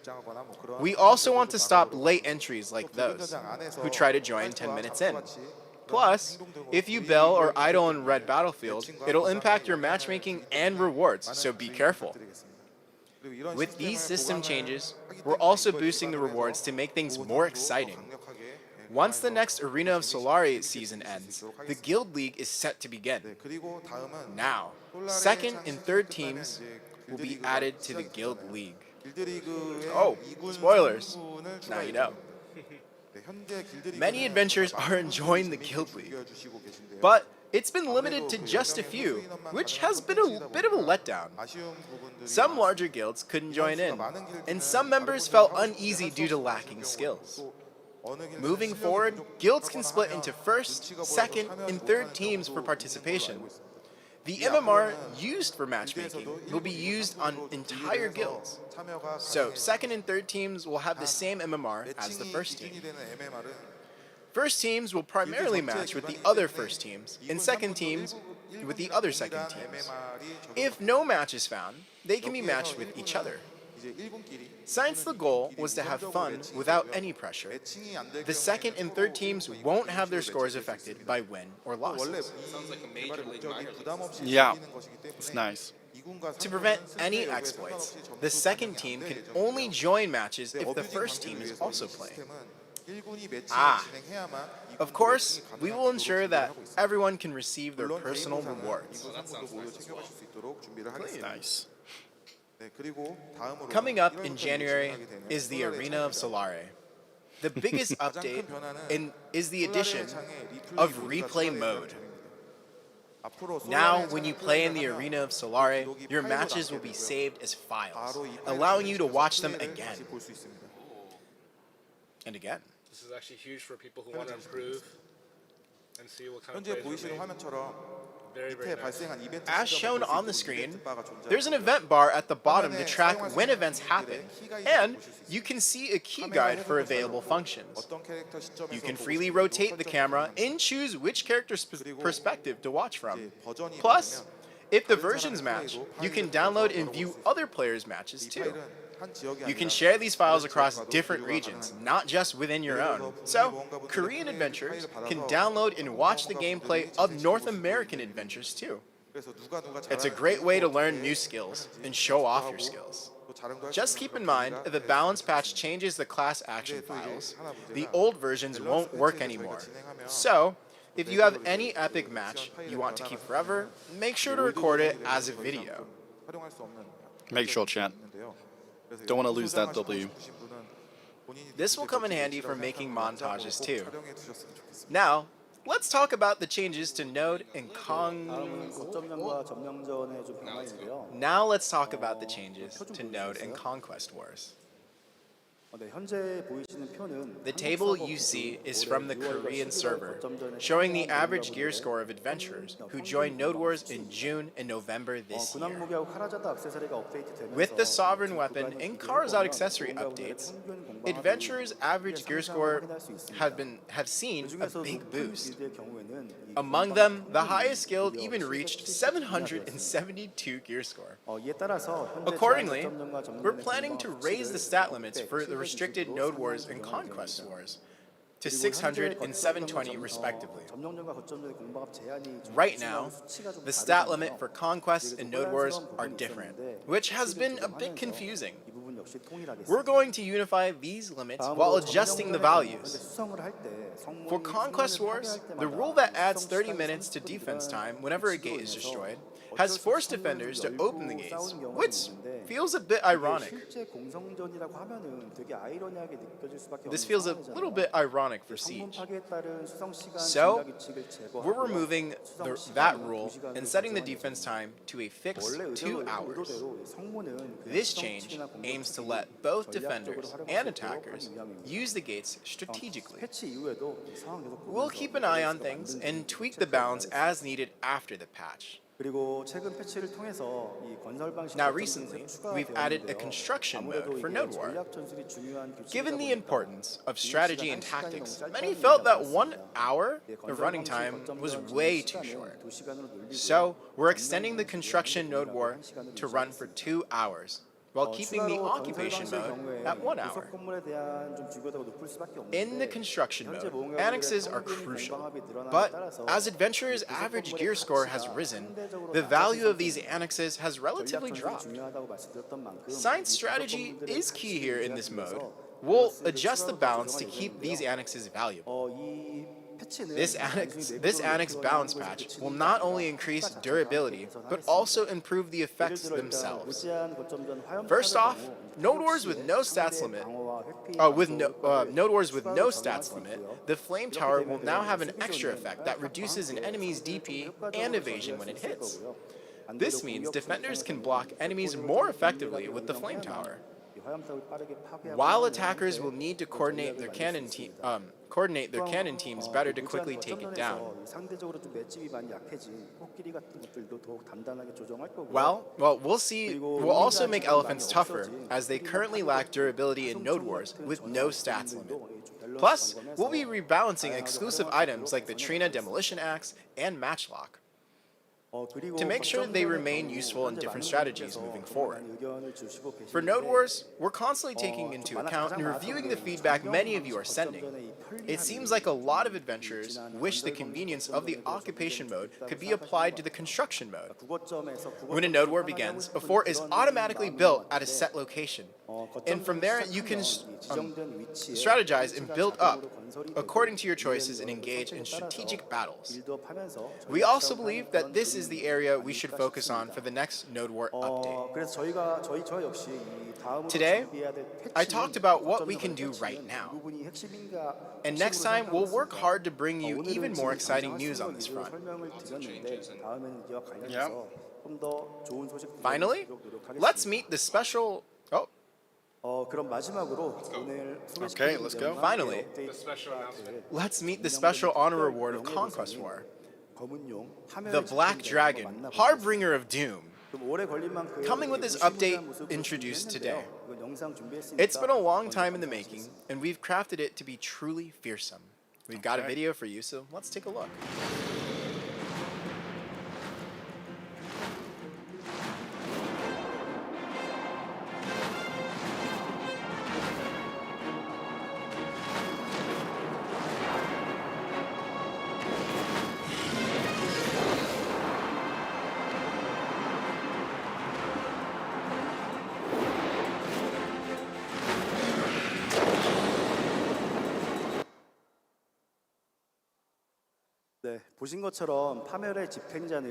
I was so captivated by the video. As you can see, the Harbinger of Doom is a mighty guild mount, designed as an honor reward for PvP. It's not going to be easy to tame. Just becoming a lord doesn't make you its master. You'll need to accomplish great feats even after becoming a lord to earn that right. Plus, through the War of Roses, we want to grant individuals the right to control it, but that won't be an easy journey either. We'll ensure the preparation and acquisition process lives up to the highest honor reward. The Harbinger of Doom. So in Calpheon, we've talked about the future of Black Desert PvP, including the overall direction, balance tweaks, and content improvements. And that's quite amazing, the news about the Black Dragon. And now that we've traveled from Balenos, Serendia, to Calpheon, I think adventures we've gone through quite a bit, so how about we take a quick break? For the adventurers in the venue, they can get up and stretch their legs, and we'll be back with part 2 soon. So about a 15-minute break, everyone, and we'll be back right after to start part 2. So 15-minute break, and we'll see you guys soon. Keep sticking with us. Don't touch that browser. All right, see you guys in 15. See you soon. Stay tuned, 15 minutes. We'll be back with something very exciting. We'll be back, chat. But wait, there's more. There's more. But wait, there's more.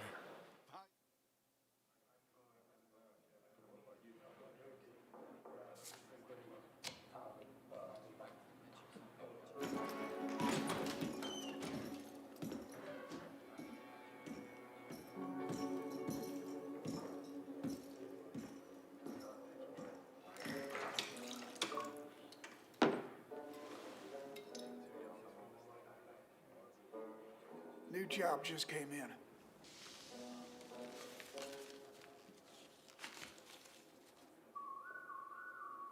Oh, yeah. He said to give you this.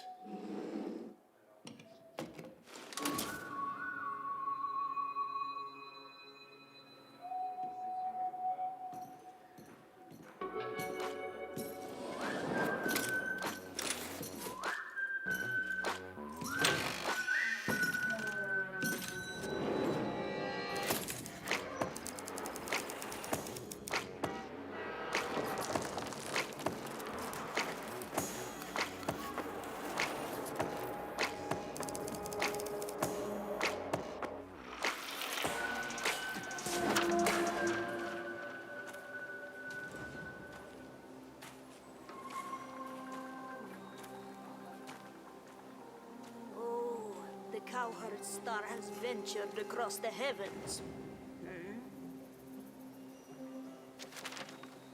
Ever seen this fella before?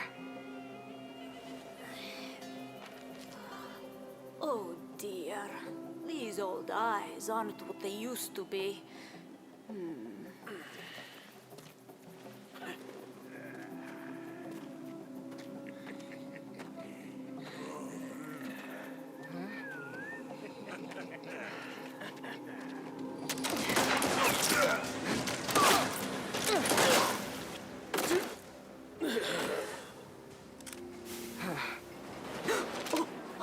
Sorry about all that.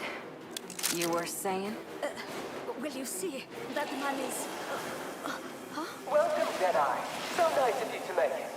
Now let's start this party with a bang! Marty? Oh, shit.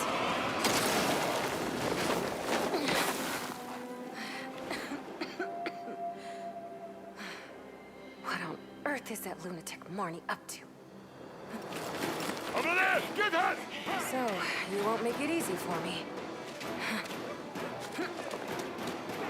They're offering a fortune for her head! Hey, over there! She dropped into the alley! You've brought my masterpiece. Show them what it can do, Liv. She's here!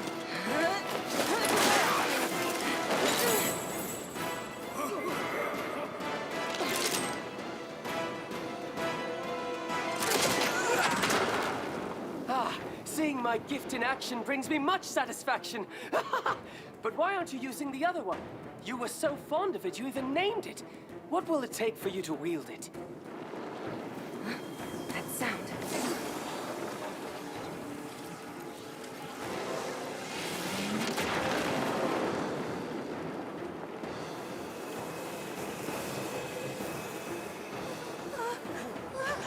What is that thing?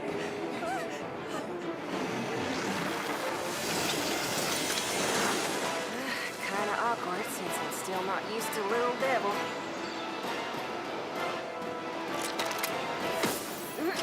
But it can't be helped.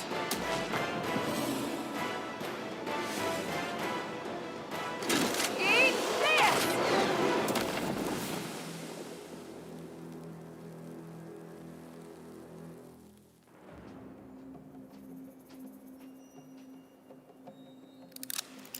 Impressive. So you found me. How did you know I'd be here? Just had to think like a raven lunatic is all. Now talk. My brother, where is he? And where am I? Looks like something out of Arabian Nights. You're a long way from America, Deadeye. Welcome to Black Desert. Black Desert?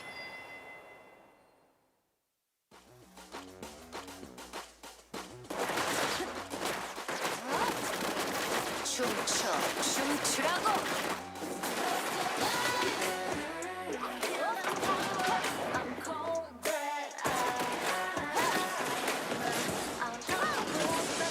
오늘이 네 제삿날이야.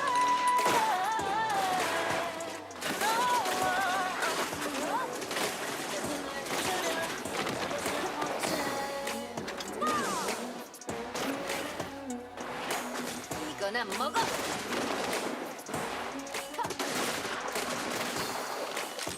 너 딱 걸렸어.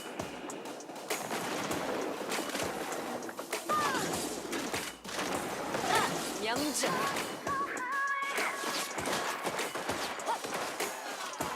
자, 선물이다.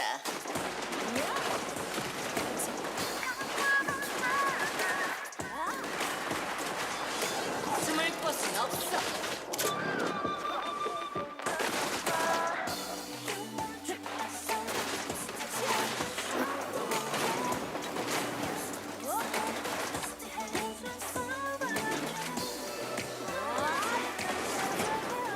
저 세상으로 보내드리지.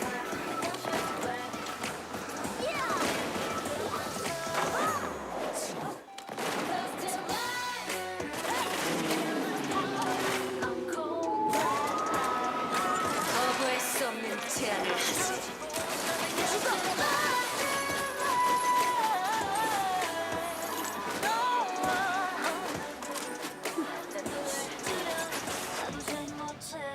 내 길은 내가 개척한다.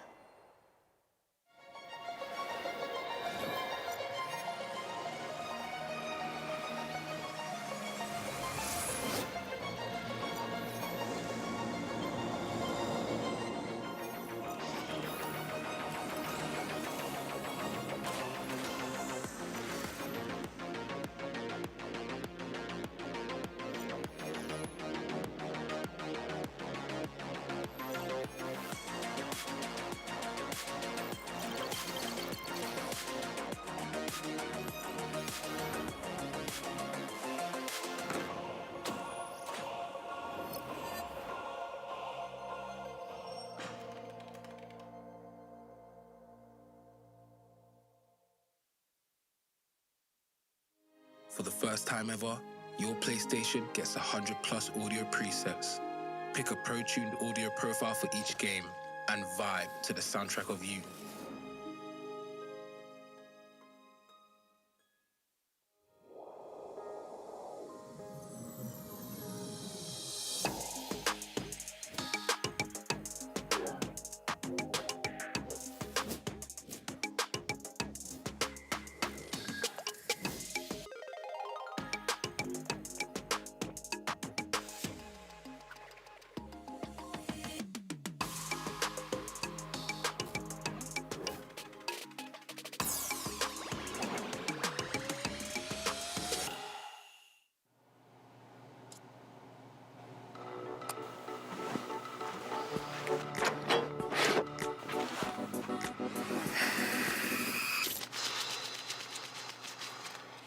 진짜 게임을 시작한 당신에게 GC 프로.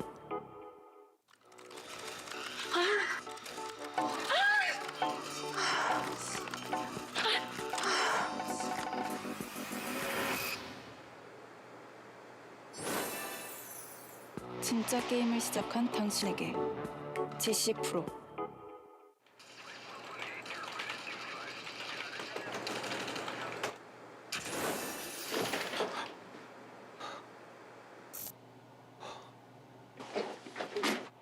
진짜 게임을 시작한 당신에게 Je-Seok 프로.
Great Desert of Valencia was revealed to adventurers for the first time in July of 2015.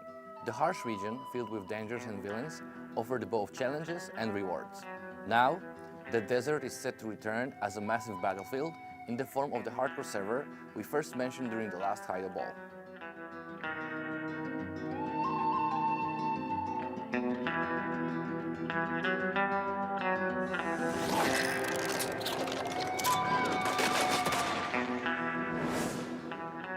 You are given only 2 hours per day. Each day you will have 2 hours to enter the server, fight enemies, and try to survive. You will earn survival points by defeating other adventurers or monsters. These points reflect how good you are at combat and decision making. How you gather these points and when and where you choose to escape is entirely up to you. In the hardcore server, you will be provided with exclusive equipment. You'll start with basic gear and can acquire additional items through grinding, but you can only use them within the desert. There is no food or elixir buffs. The only information provided is yours and your enemy's survival points. You'll have to gather equipment and prepare for unexpected encounters. This is the overall concept of the content, and now let's dive a little deeper into the desert. You'll begin your challenge at the random location in the desert. By reaching one of the 4 sanctums, you can have your survival points recognized and safely exit the desert. However, once you leave the hardcore server, you cannot return regardless of the remaining time. The hardcore server's Great Desert is more dangerous than the one on the regular server. First, in the hardcore server, you will be faced with countless monsters. Defeating them or other adventurers will grant you survival points. However, if killed by either a monster or other adventurer, you will lose part of your points. Killing an adventurer allows you to take their survival points, and the more points they have, the more you can take. Previously, we said that it's over once you die on the hardcore server, and many of you were wondering whether you would be done with the hardcore server for the day if you die. In fact, you can resurrect at a random location within the 2-hour window and continue the challenge with no pressure or stress from being killed. Your situation can change drastically during battles. Boss monsters like Putrum and Leiden may appear without warning, offering a chance to earn a large number of survival points. However, their spawn locations change each time and cannot be checked on the world map. Pilgrims, like Sanctums, help adventurers exit the desert. As you move toward the outskirts of the desert, you will encounter stronger monsters with higher survival points. Pilgrims appear randomly in these outer regions, offering a chance or challenge for adventurers as they plan their travel routes. If a larger number of adventurers gather in one place, they can be trapped within the dark fog. To escape, you must become the sole survivor. In the hardcore server, there is no chat, parties, or platoons, and with the presence of the dark fog, everyone is technically an enemy. Even if you make use of external communication methods, this might not guarantee that you have an advantage over others. Now let's go over the exclusive equipment. On the hardcore server, you can acquire various items by defeating monsters. Some weapons have immense power, giving even those who just began to learn PvP skills a taste of being a slayer. Unlike basic gear, these items have durability that cannot be repaired. Durability decreases also upon death, and once depleted, the equipment becomes unusable. At this point, you might be wondering about what happened to the prison system we mentioned previously. Instead of being trapped and waiting or escaping through duels, we're considering transforming it into an honorable arena for top hardcore server adventurers, something that could be a more enjoyable experience for you. For those remembering the concept we introduced last time, this might feel like a different type of content. However, our goal is to make the hardcore server into an easily accessible content that you can enter and enjoy 24/7, focusing on a repeatable and enjoyable experience for everyone.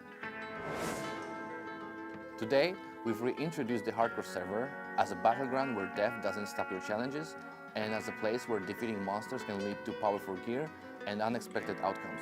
We hope the hardcore server will help more adventurers to take their first steps in Black Desert PvP. We're also preparing various elements like titles obtained in real time based on combat situation, exclusive daily quests, survival points ranking, and unique loot for the hardcore server. We're working hard to ensure our adventurers can enjoy smooth and exciting combat. We'll make sure to provide more on the rules and other details regarding hardcore server in the future. Thank you. 네, 이렇게 2부는 방금 만나보신 하드코어 서버 영상과 함께 Okay. We're back. Yeah, part 2 kicks off with the hardcore footage we just saw. 오늘 계속해서 여러분들과 여러 영지를 돌아보면서 I think 새로운 소식을 접하고 So, 있는데 what did you guys all think? I mean, it's kind of looking crazy, Chad. It's not quite what we expected, but Ready to jump in? yeah, for sure. Especially with the fog mechanic. I think. 네, 두 지역은 검은 사막 Let's dive right in. So these two territories were not included in Black Desert's original launch, and were both part of a large-scale update after the game's initial release. This left a rather profound impact on our adventurers, being completely new regions for adventuring. I particularly remembered Sawson's garrison bustling with wagons, and Valencia's unique PvP system in the desert, characterized by a loss of direction, hellish digging, and lawlessness. Medaya and Valencia felt rougher, more wild, and savage. More savage than that, and had been revealed in Black Desert, that's been revealed in Black Desert thus far. We wanted to introduce content that fit that very vibe of the other territories. And that's where the hardcore server came in. To put it simply, the hardcore server challenges you to survive for just 2 hours in the Great Desert. The main objective is to stay alive, as dying is the biggest loss. You'll need to use your wits to plan ahead, discerning when to tackle monsters or face other adventurers. Now, just from the commentary alone and the details mentioned thus far, some of you might be thinking, this doesn't sound like a traditional hardcore server. Initially, we considered a format where dying meant a permanent end, but we felt that this would make it too restrictive. So, we adjusted the rules during development. We're preparing so more adventurers can enjoy it all at once. So, we look forward to seeing everyone enjoying the server when it's live. Many adventurers have mentioned Shadow Arena-like content, where they could just log in and play for pure enjoyment. So, we're hoping that the hardcore server serves to satiate that hunger. The hardcore server is set to launch this January, so please look forward to it. Now, on to the next update. Thank you for your patience. The final chapter of Atoraxxion, the stronghold of ancient secrets, Orzekea, is coming soon to our adventurers.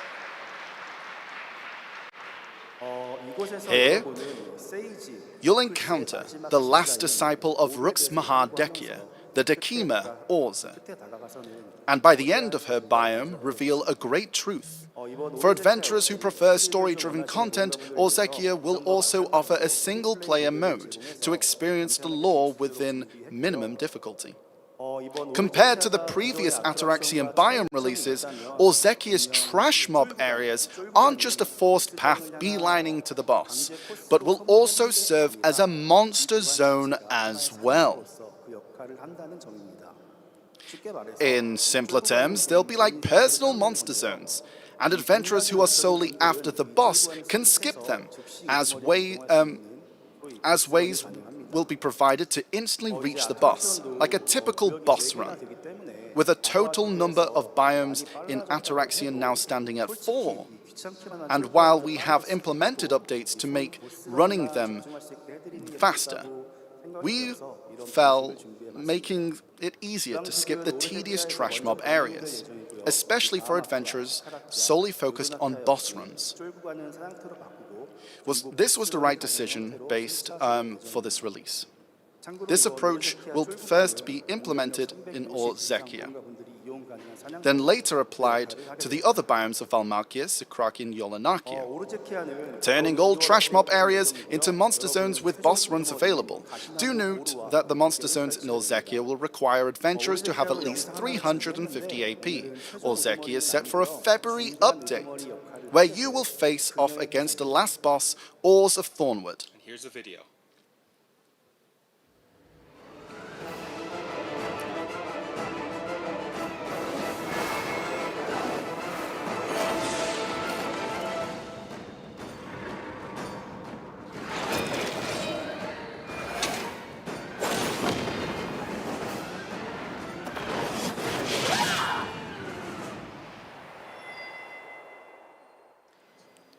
So that was the dev name Her Knight. We're toiling away at developing not just mid-boss Her Knight, but the last boss, Ors of Thornwood, as well to make sure they're both memorable boss fights. So please look forward to it all. Following Orzekea's release, the update for the final boss of Atoraxxion, the White Witch Elixirs, is on the horizon. What does Elixirs truly want from our adventurers? How will their tale end? The grand finale of Part 1 of Black Desert's epic story, The Demon Realm, looms over us. We hope for your interest and anticipation. And I know that many of you guys are very excited for this content on the console side of things. As we mentioned earlier, we'll do our best to get that ported version out so you guys can start enjoying all these new dungeons and pop in parties. And in Media and Valencia just now, we've covered news from the hardcore server, the last Atoraxxion, and it seems we've reached the other end of the continent, kind of. And we're going to the other end of the continent, which is now Kamasylvia. So let's check out the adventures gathering in Grana. And this time it's adventures from North America. Oh my gosh, it's so full. Oh, it's so late there and it's so full.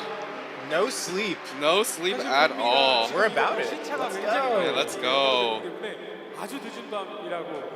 Oh my gosh. There is literally just way too many people. Yeah, the capture PC is it's struggling a little. I love it. Thank you. I'll continue with the news from Kamasylvia. When you think of Kamasylvia, many recall ornate and adore spirit essence, but personally I really like the comforting presence of Kragdalo's trace. The reason I'm suddenly talking about Kragdalo is because I heard a rumor from the Kamasylvian spirits, a rumor about something unmentionable by anyone in the forest. The return of a hidden offspring of Kragdalo. Do you get what I'm getting at? Hey chat? Do you get it? That's right. Following Ardunat, Dine, and Doom, the fourth Dream Horse is coming to Black Desert. Let's go. First, let's check its appearance.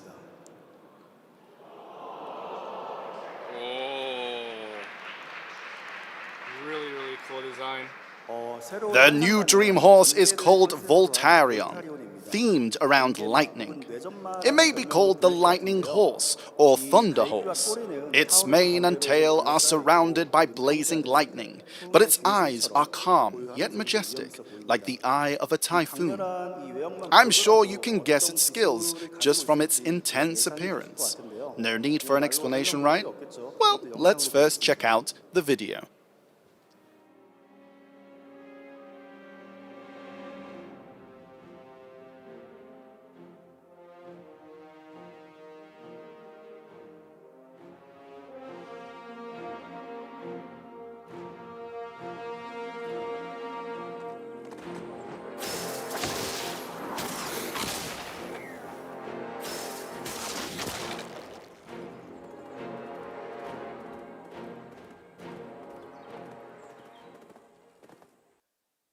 네.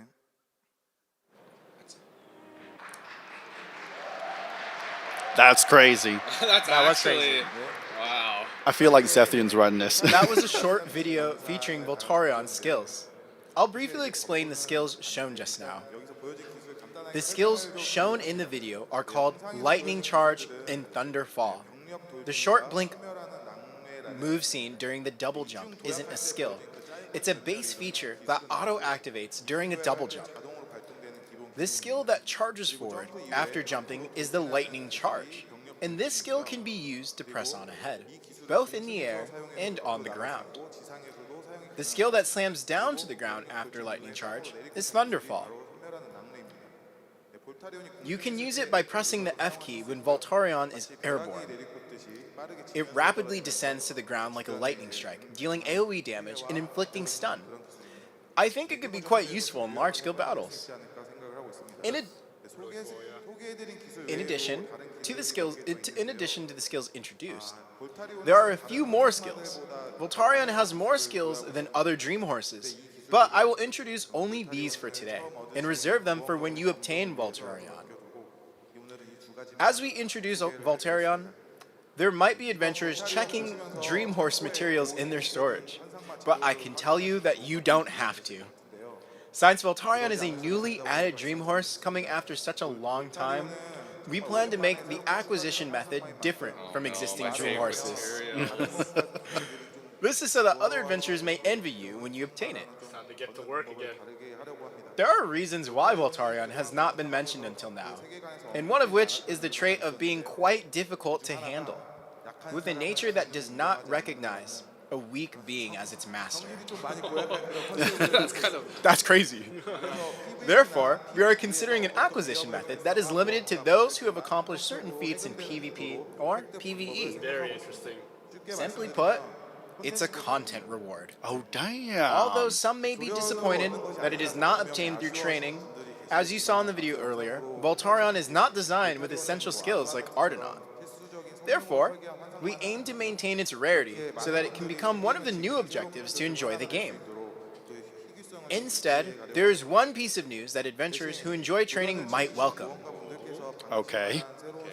When attempting to get Dream Horses or Mythical Horses, there is a stack system where probabilities increases with each attempt. But if you're unlucky, you couldn't get one even after multiple attempts.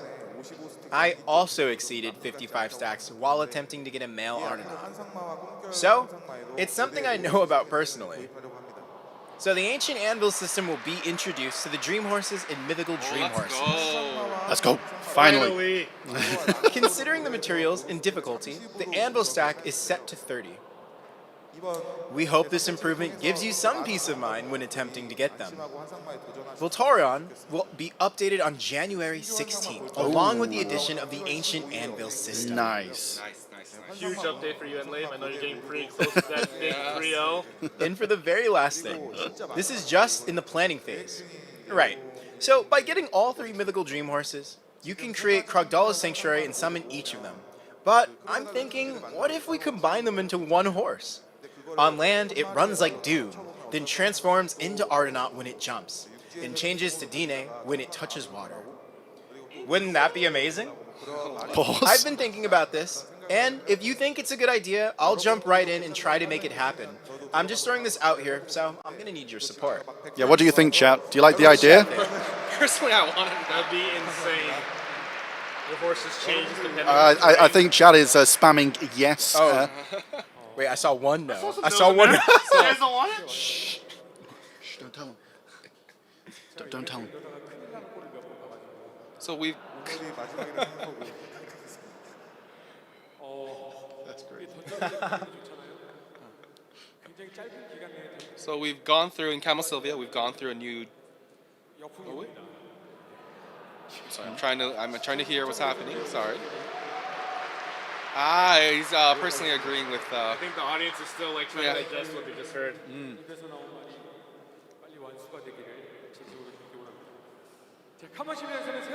So in Kamasylvia, a new Dream Horse and some other related improvements have been announced. It's time to go across the sea to Land of the Morning Light.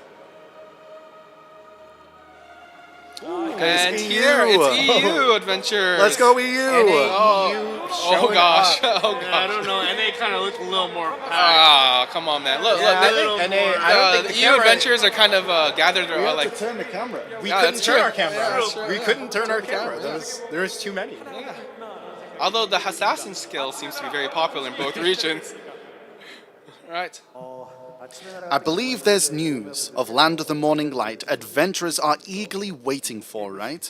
Following Dokkaebi Forest and Honglin Base, the third monster zone is Golden Pig Cave. Unlike existing monster zones, Golden Pig Cave is more of a personal zone. When you talk to an NPC, the battle begins, and the monsters that appear are visible only to you. You just need to keep on moving and defeat monsters. And once you defeat the final boss, the Golden Pig King, one session is complete. As previously mentioned, this monster zone has a field mechanic called the Piggy Bank. Each time you defeat the Golden Pig King, energy accumulates in the pig sculpture located in this area. When it is completely full, it bursts with a bang, spilling gold coins everywhere. The gold coins can be obtained by those near the sculpture, and only adventurers with a record of defeating the Golden Pig King on the same server can collect them. Next, the much anticipated Calamity 8, 9, and 10 will be added to the Black Shrine, Donghae Province. As previously announced, from Calamity 8 onward, you will use your own equipment instead of exclusive gear. The required AP for each Calamity are as follows. For Calamity 8 and 9, the difficulty is not insanely hard, but the Black Shrine is designed so that you cannot enter unless you meet the required AP. Oh, so you need it. However, for Calamity 10, while requiring the same AP as 9, you must be prepared for something more challenging. Another feature of Calamity 8, 9, and 10 is that it consumes the number of attempts. Those who can challenge them can aim for higher rewards. Oh, by the way, the server buff reward you receive for clearing the Calamity 7 remains the same for Calamity 8, 9, and 10. Rewards for Calamity 8, 9, and 10 also includes material for Voltarion, the new Dream Horse you just saw. So we asked for many to have a go. Yeah, so Calamity 8 has 9 and 10 have the same AP of 350, while Calamity 8 has 300, I think. What's that? 330. So we've decided not to add all of the bosses at once, and we'll apply them gradually, one boss at a time. Oh, and it does say here they will start with Sangoon and the Golden Pig King. New mechanics. Oh no. Oh no. Is he zipping around? Oh no. It's getting a little spicy in here. Oh no. Oh no. I'm gonna die to that.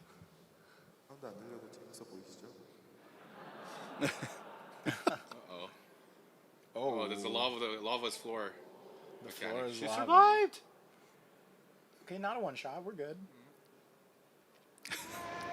Oh, there's a little picking. Oh. Okay, still looks like it's the zone. Yeah, I was wondering about that. Yeah. It looks. Oh wait, yo, those slice attacks. And that's just a few.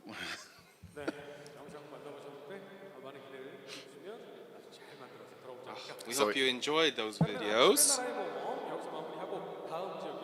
And with that, we've wrapped up our adventure in the Land of More Light, and we're moving on to Ulukita. Here we go. Exciting. The music. Ulukita is most notable for being the most challenging endgame zone in Black Desert, along with being the most recent addition. Some might say it serves as a preview of what's to come. In this Ulukita segment, we'll delve into the narratives waiting in the future.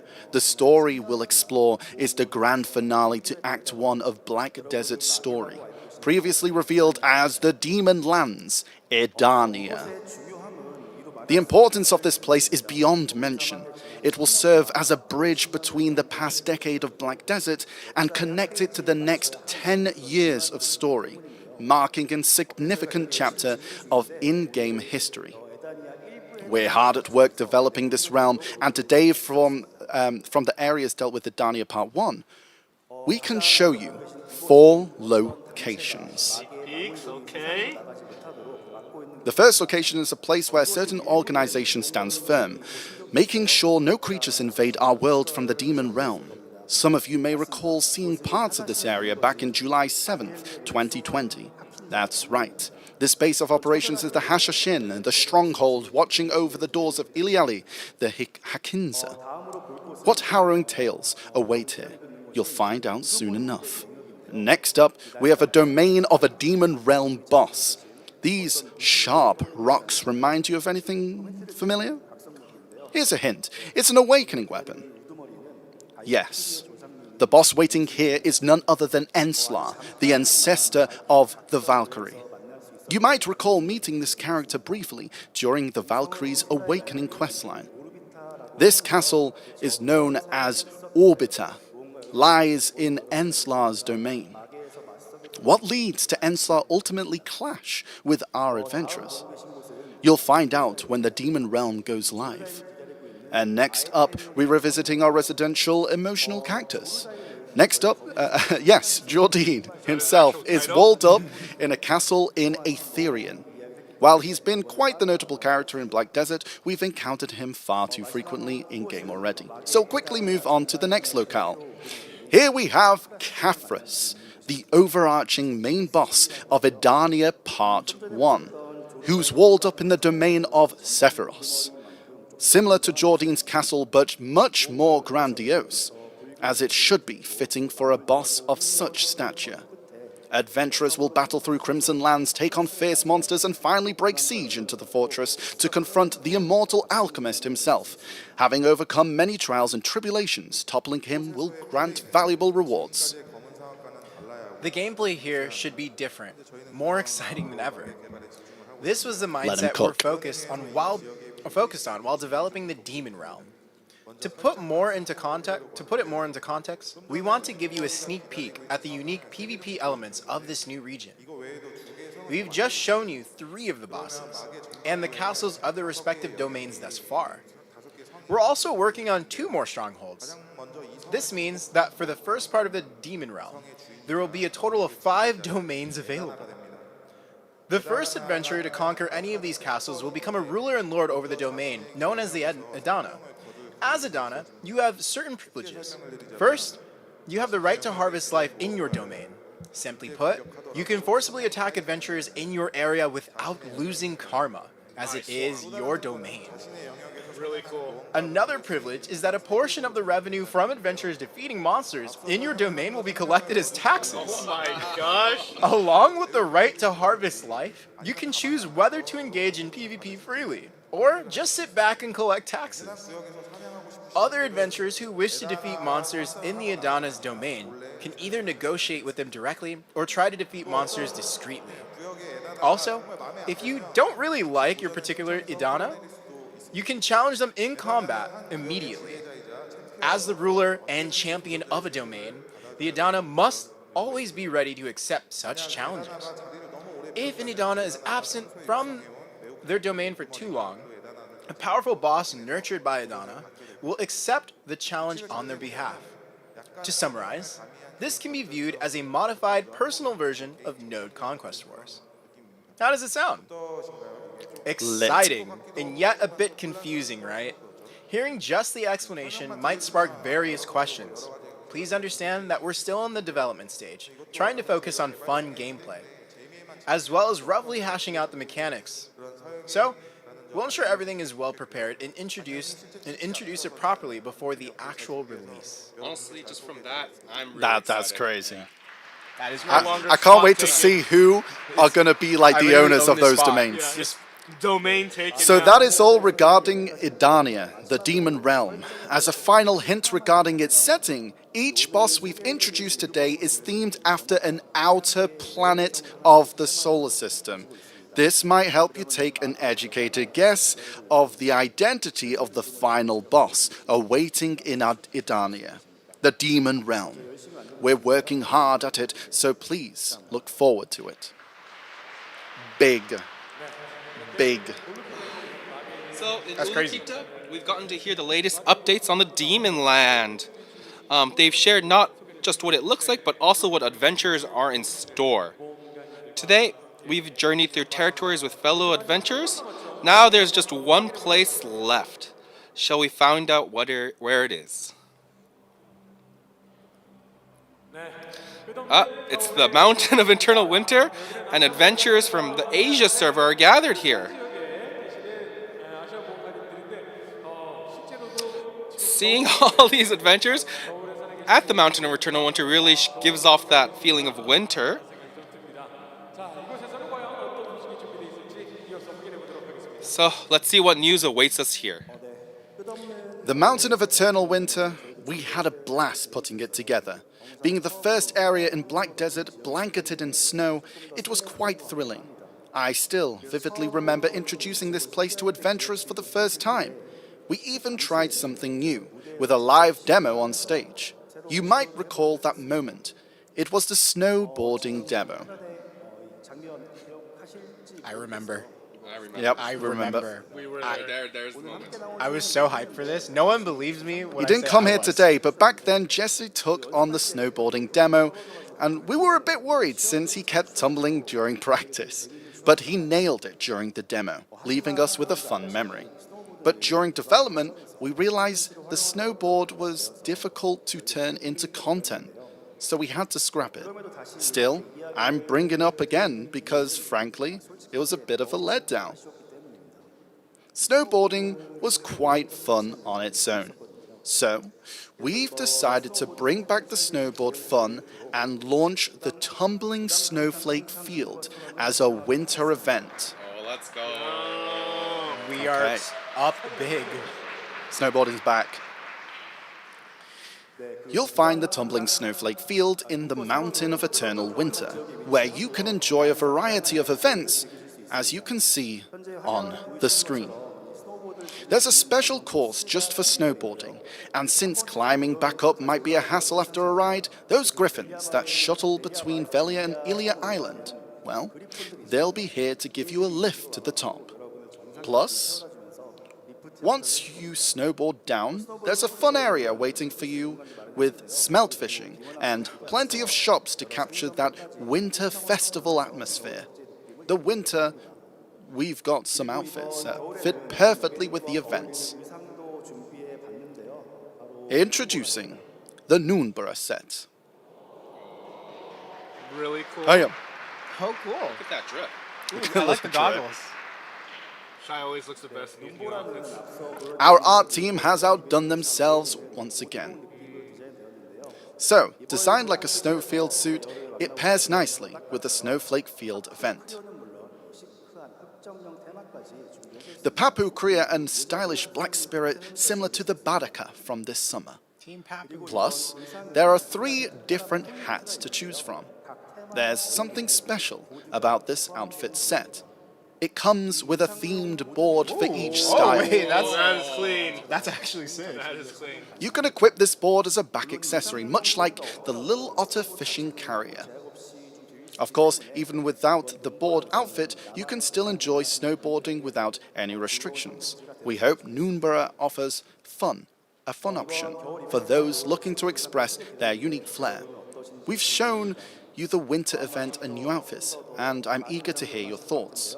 And some of you might be disappointed thinking Deadeye's here, but where's those, nice looking outfits? We ahead? Okay. But and the Noonborough outfit will become part of the update on January 9th with the winter event. So we hope you have a great time in Black Desert this winter. So new winter outfits and an event. It really seems our team has prepared a lot for us today. Let's give them a big round of applause, everyone. I want to snowboard on my back. As the Mountain of Eternal Winter is our last stop, we visited all the territories of Black Desert with adventures. I think it was a very meaningful time to hear the stories and memories and gratitudes we've built over... Oh, sorry, I got ahead of myself. Spoilers. Yes. So it's been 10 years since December 2014.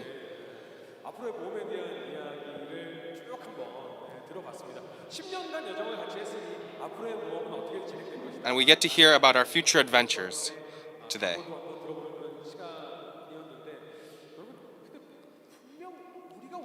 So let's tuck away the emotions we felt so far because we have something very important left. Oh, it's come to that time, chat. It's that time. It's that time. Oh, are we there? We made it. That's something Yeah, important. there's something Something pretty important. important, Chat. What do we think it is, chat? What do we think it is? I think chat knows what it is, right? Look at Hudjun. He's grilling them.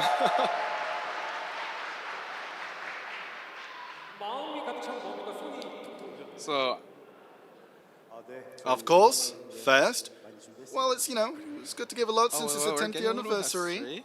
So what could it be? Pause champ? Pause champ? Pause champ? Pause champ? Pause champ? Waiting. Hold. Holding. Someone said 10 hammers. Pause chat. It's, yeah. Okay, they're cooking. Let him cook. Okay, well, we've prepared a special gift. Let's first take a look at the video. Oh, it's the Black Wait, Spirit. isn't that the Black Spirit? Hold on. flies. Wait. Yeah, it's a Black Spirit. Okay. No way. It's a fairy. It's a fairy. Customization for it's a Black Spirit fairy customization. It's got like new animations as well. Of course. And the first gift we prepared is the Black Spirit Fairy Appearance Change coupon. Oh, cool. Very, very cool.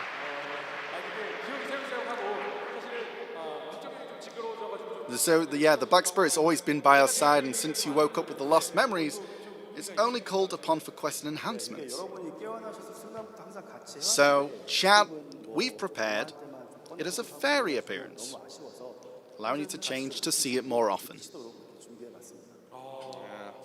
Black Spirit's always like, talking with us, but now it's gonna feed us as well.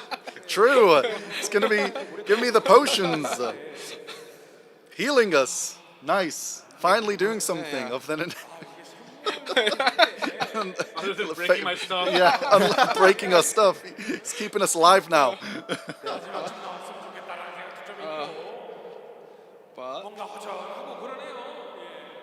That's super cool. I'm definitely gonna be picking that up. What about you guys? Well, it's a gift. It's part of the gift. It's a gift. I forgot. Yeah, it's a gift. It's a gift. Yes. Okay. Of course, you're picking it up. It's free for everyone. It's free. So nice. That means me, you, and you.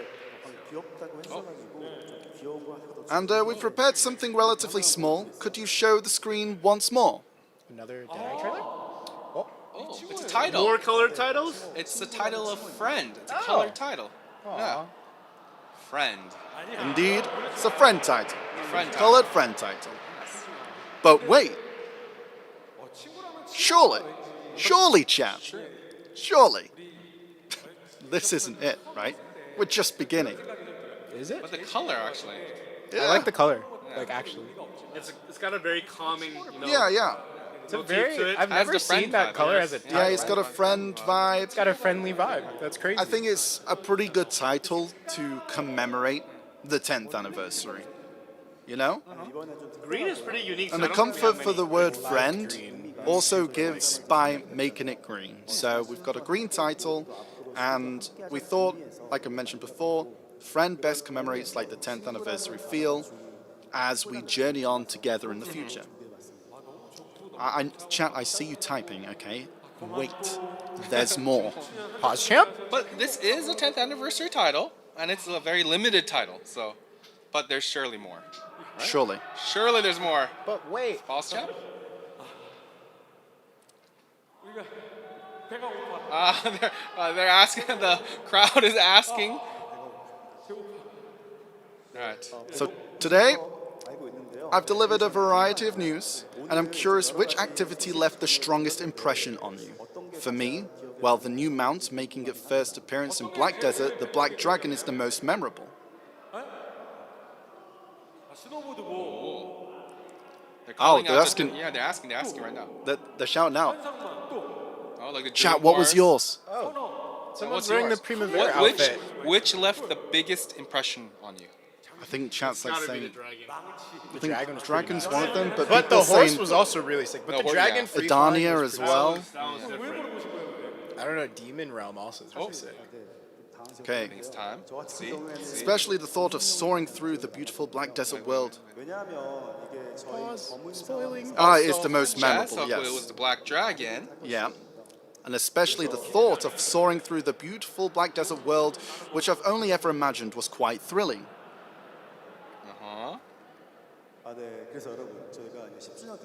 Speaking of which, since it's the first ever flying mount, shouldn't all adventurers experience at least once? That's how I feel. So, it's not the Black Dragon, but something a bit friendlier. Friendlier? We'll give all adventurers a 14-day trial on the Yellow Dragon Duskwing. Oh. Everyone? 2 weeks of dragonfly. That's crazy. Dragon flying. My screen's gonna be filled with flying dragons. Oh no. Yes, Duskwing won't be available immediately, but I'll make sure it's ready for you to experience on January 16th. Just know that the dragon doesn't have attack abilities like breathing fire, and is specialized only in flying, so I hope you create various memories while soaring the skies during this period. That's nuts. Mono looks really cool, It's too. time to attack the blimp that always flies around. Oh, yeah. It's time. It's time. It's time. That's what I'm doing. But But wait, chat. But there's surely more. That's something small, right? It's just. It's a 10 afterwards. Oh, we're starting with the usual rewards. Let's see what it is. Okay, here we go. Here he goes. It's time. It's time. Shall we start filling the storage then? It's time to get paid. With the usual rewards. Let's see what it is. 일단 저희 항상 드리던 보상부터 일단 시작하겠습니다. 화면 보여주세요. So here we go. 자, 일단 무기 교환권 상자, 보조 무기 교환권. So the weapon exchange coupons, Weapon exchange coupons? extra sub-weapon exchange coupon, 500 Marnie's fuel, and a 10th anniversary travel kit. Yeah. This travel kit apparently has 10 types of scrolls, including J scrolls, and there's 10 of each. With 10 each. Don't forget, they don't expire anymore. They don't Let's expire go. anymore. Whatever you want. Okay. But there's surely... But there's more, right? What's next? Surely more. There's What's surely next? more, What's right? Still next? hungry. We're still hungry. 아, 네. 다음 바로 보여주세요. Oh, Cronstones, Cronstones, Cronies. How many? 5,000. 5,000. Yeah. That's a lot. That's a lot. That's a That's a lot. lot. That's a lot. However, Few attempts of anything. 5,000? Uh-oh, Wansu. 5,000? Oh, and it looks like Wansu says, I'll take Oh, your Wansu. 5,000, Oh, he's and he's gonna doubling give you it. 5,000 Double it. more. Yeah, 10-year 10,000 anniversary. 10,000 sounds about right. Our newest class coming through. 10,000. Let's go, Wansu. I mean, 10th anniversary, 10,000 crons kind of makes sense, right? But wait, But wait. 10,000 crons. Surely. So, This year we've added sovereign weapons and Charizard accessories, so some high stacks are needed for them as well. So we'll also give you plus 200. 200 stack. Yeah, Nice, you know, nice, nice. 200 stack. Yeah. 200. Great place to start for your What? But- Wansu? Oh! Wansu. Wansu's like one upped it. one up. Looks like 250, 250 on Wansu top said, of it. I'll add 250. Plus He said, 250. watch this. He's literally doing watch this. Check this Watch one that. out. Check this out. Hold 200 my and a beer. I don't even think I've had a 250. For people who hate, Uh-oh. building stacks, this is I think- really I nice think of them to get really my big stuff stacks. I think I hear a goes. sound. Oh, of course. Have you like that, huh? Have you Wait, tried not wait. failing? Wait. Wait. Pause There chat. must be more, right? Don't you think we've added a certain item? Forgot something? Don't we think we forgot something, chat? Can't forget about that. Honestly, we've gotten a lot, but... We have got a lot. But I We think- have got a lot. I think But it's only- surely, Oh, it's time. of course, we shouldn't forget to give that. That. What is it, chat? Looks like the crowd already knows. See the chat knows. Ah, the Jay's hammer of I'll add loyalty. the J's hammer of loyalty. Uh-oh. Oh, wait a minute. Legends asking what's Wansu said, then I'll give you some more. More? Yes, but they're More slightly what? different. I'll give you one Sovereign sovereign weapon and hammer. Charizard exclusive hammer. Hammer. We Oh love my more. goodness. Wansu. Sovereign and Charizard on exclusive fire. hammer. Let's go. That's 3 This hammers. is what we call a 10th anniversary. 3 hammers. Clinking. But these are completely new hammers. Yeah, I mean, that's crazy. But it's the 10th anniversary. Yeah, Nox. I Nox, guess, it I is the guess. 10th Yes, anniversary, right? Now we're gonna need a little It's more. a 10th anniversary, We're gonna need right? a little more. But wait. But wait, chat.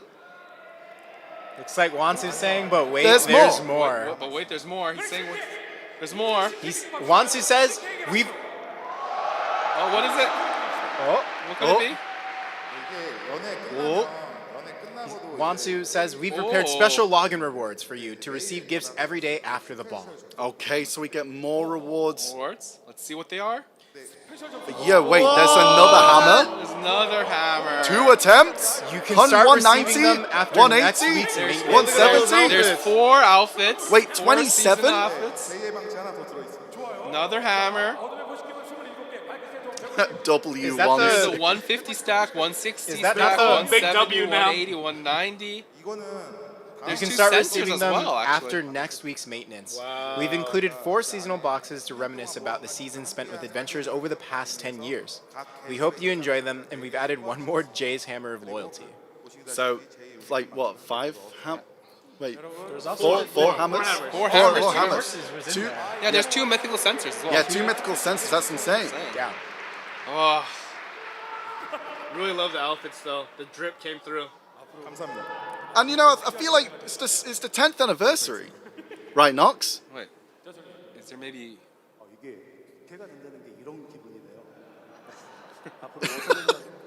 Maybe?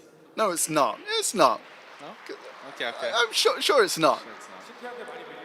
One more. One more. Hold.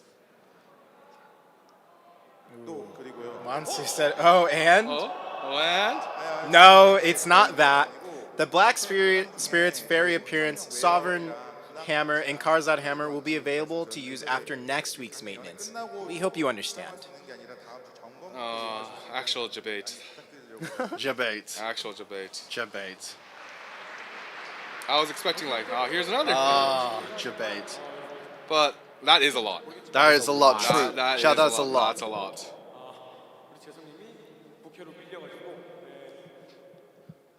Okay, looks like we're gonna see the code soon. I think we're slowly starting to wrap up on stage. So let's see actually all the rewards at once. All together? All together. That's a lot of rewards. It's actually crazy when you see it visually. Oh, look at that. I actually don't have Look at the enough icon for the dragon though. Yeah, It's true. Sick. Yeah. Also, the new hammer also looks sick. I like the new hammer. Wow. That's true. I know a lot of people are gonna keep the Black Spirit. How much is that in all in silver? If you use it like that, that's actually I don't even want to know. Yeah.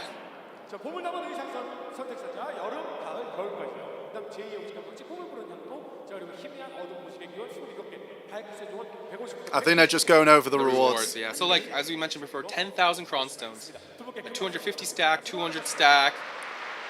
Bunch of other things, Yeah. many things, Too many. many rewards. Oh, and the code. Here we go. Where's the code? It's gonna be in the top left corner. Oh. Grateful 10 years. Grateful 10 years. Yeah, makes sense. Grateful 10 years. And remember everyone that the dragon will It'll come at a later date. Yes. Like, yeah. So some of it is later on, chat. So now I think it's time. We've pretty much start to wrap everything up, I think, right? Yeah. Yeah. Yes, today... Oh, I think Wansu starting off. Yes, today was my first time on stage, so I was really nervous. But it was great to meet our adventurers like this. I've been running hard, focusing only on Black Desert until now, and I feel like I can run even harder into the future. I will continue to think about from the adventurer's perspective and strive to make a fun game. Thank you very much. W Wansu. W Wansu. Actually the GOAT.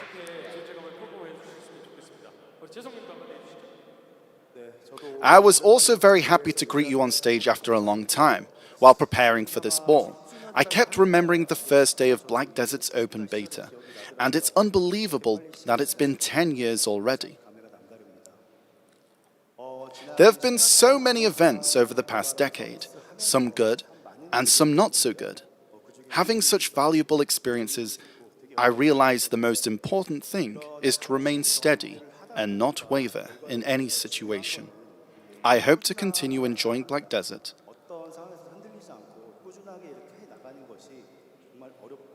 Sorry, my head jump. So I hope to continue enjoying Black Desert with all our adventurers for a long, long time. Thank you. I think we all echo that sentiment here. To mark our 10th anniversary today, we've prepared a variety of gifts. Are you happy with what we've put together, chat? Well, he thanks you all. Honestly, with so many people anticipating the ball rewards, it was a bit nerve-wracking. There were rumors about giving out another Pen Blackstar, and I even saw...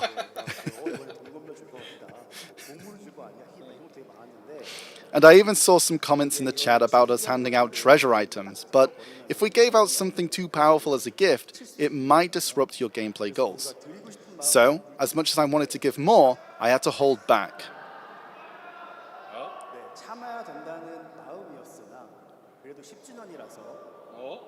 Oh, am I too slow?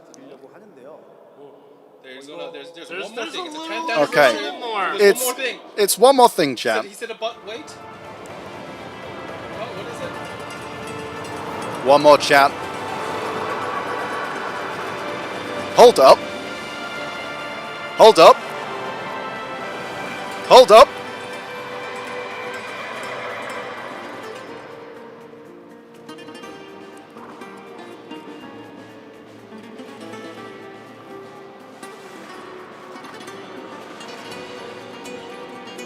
What could it be? A mythical Dream Horse selection box. What?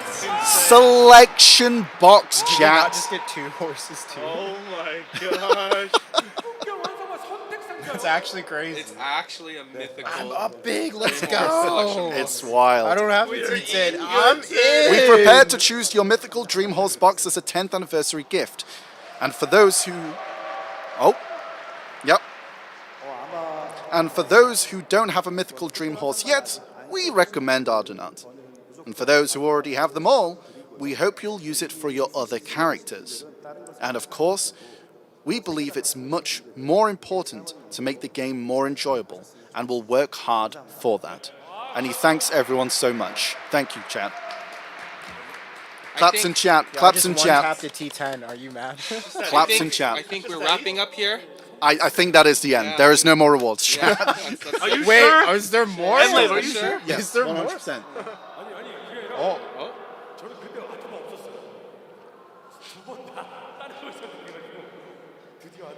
But that was quite the show, I think, right? That was a list. That was a list. Not just the rewards, like the updates are so exciting. Yeah, like it is. I cannot wait. I'm excited for Demon Land. Yeah, I can't wait to see who's going to be an Edania. Yeah, for me personally, like Voltarion. Devios. Divios. It's Devios' land. I'd instantly just make a pact with Divios. Like, please let me grind. Well, you're going to be grinding him his taxes. Yeah, you'll so be yeah. getting, You are allowed to grind there.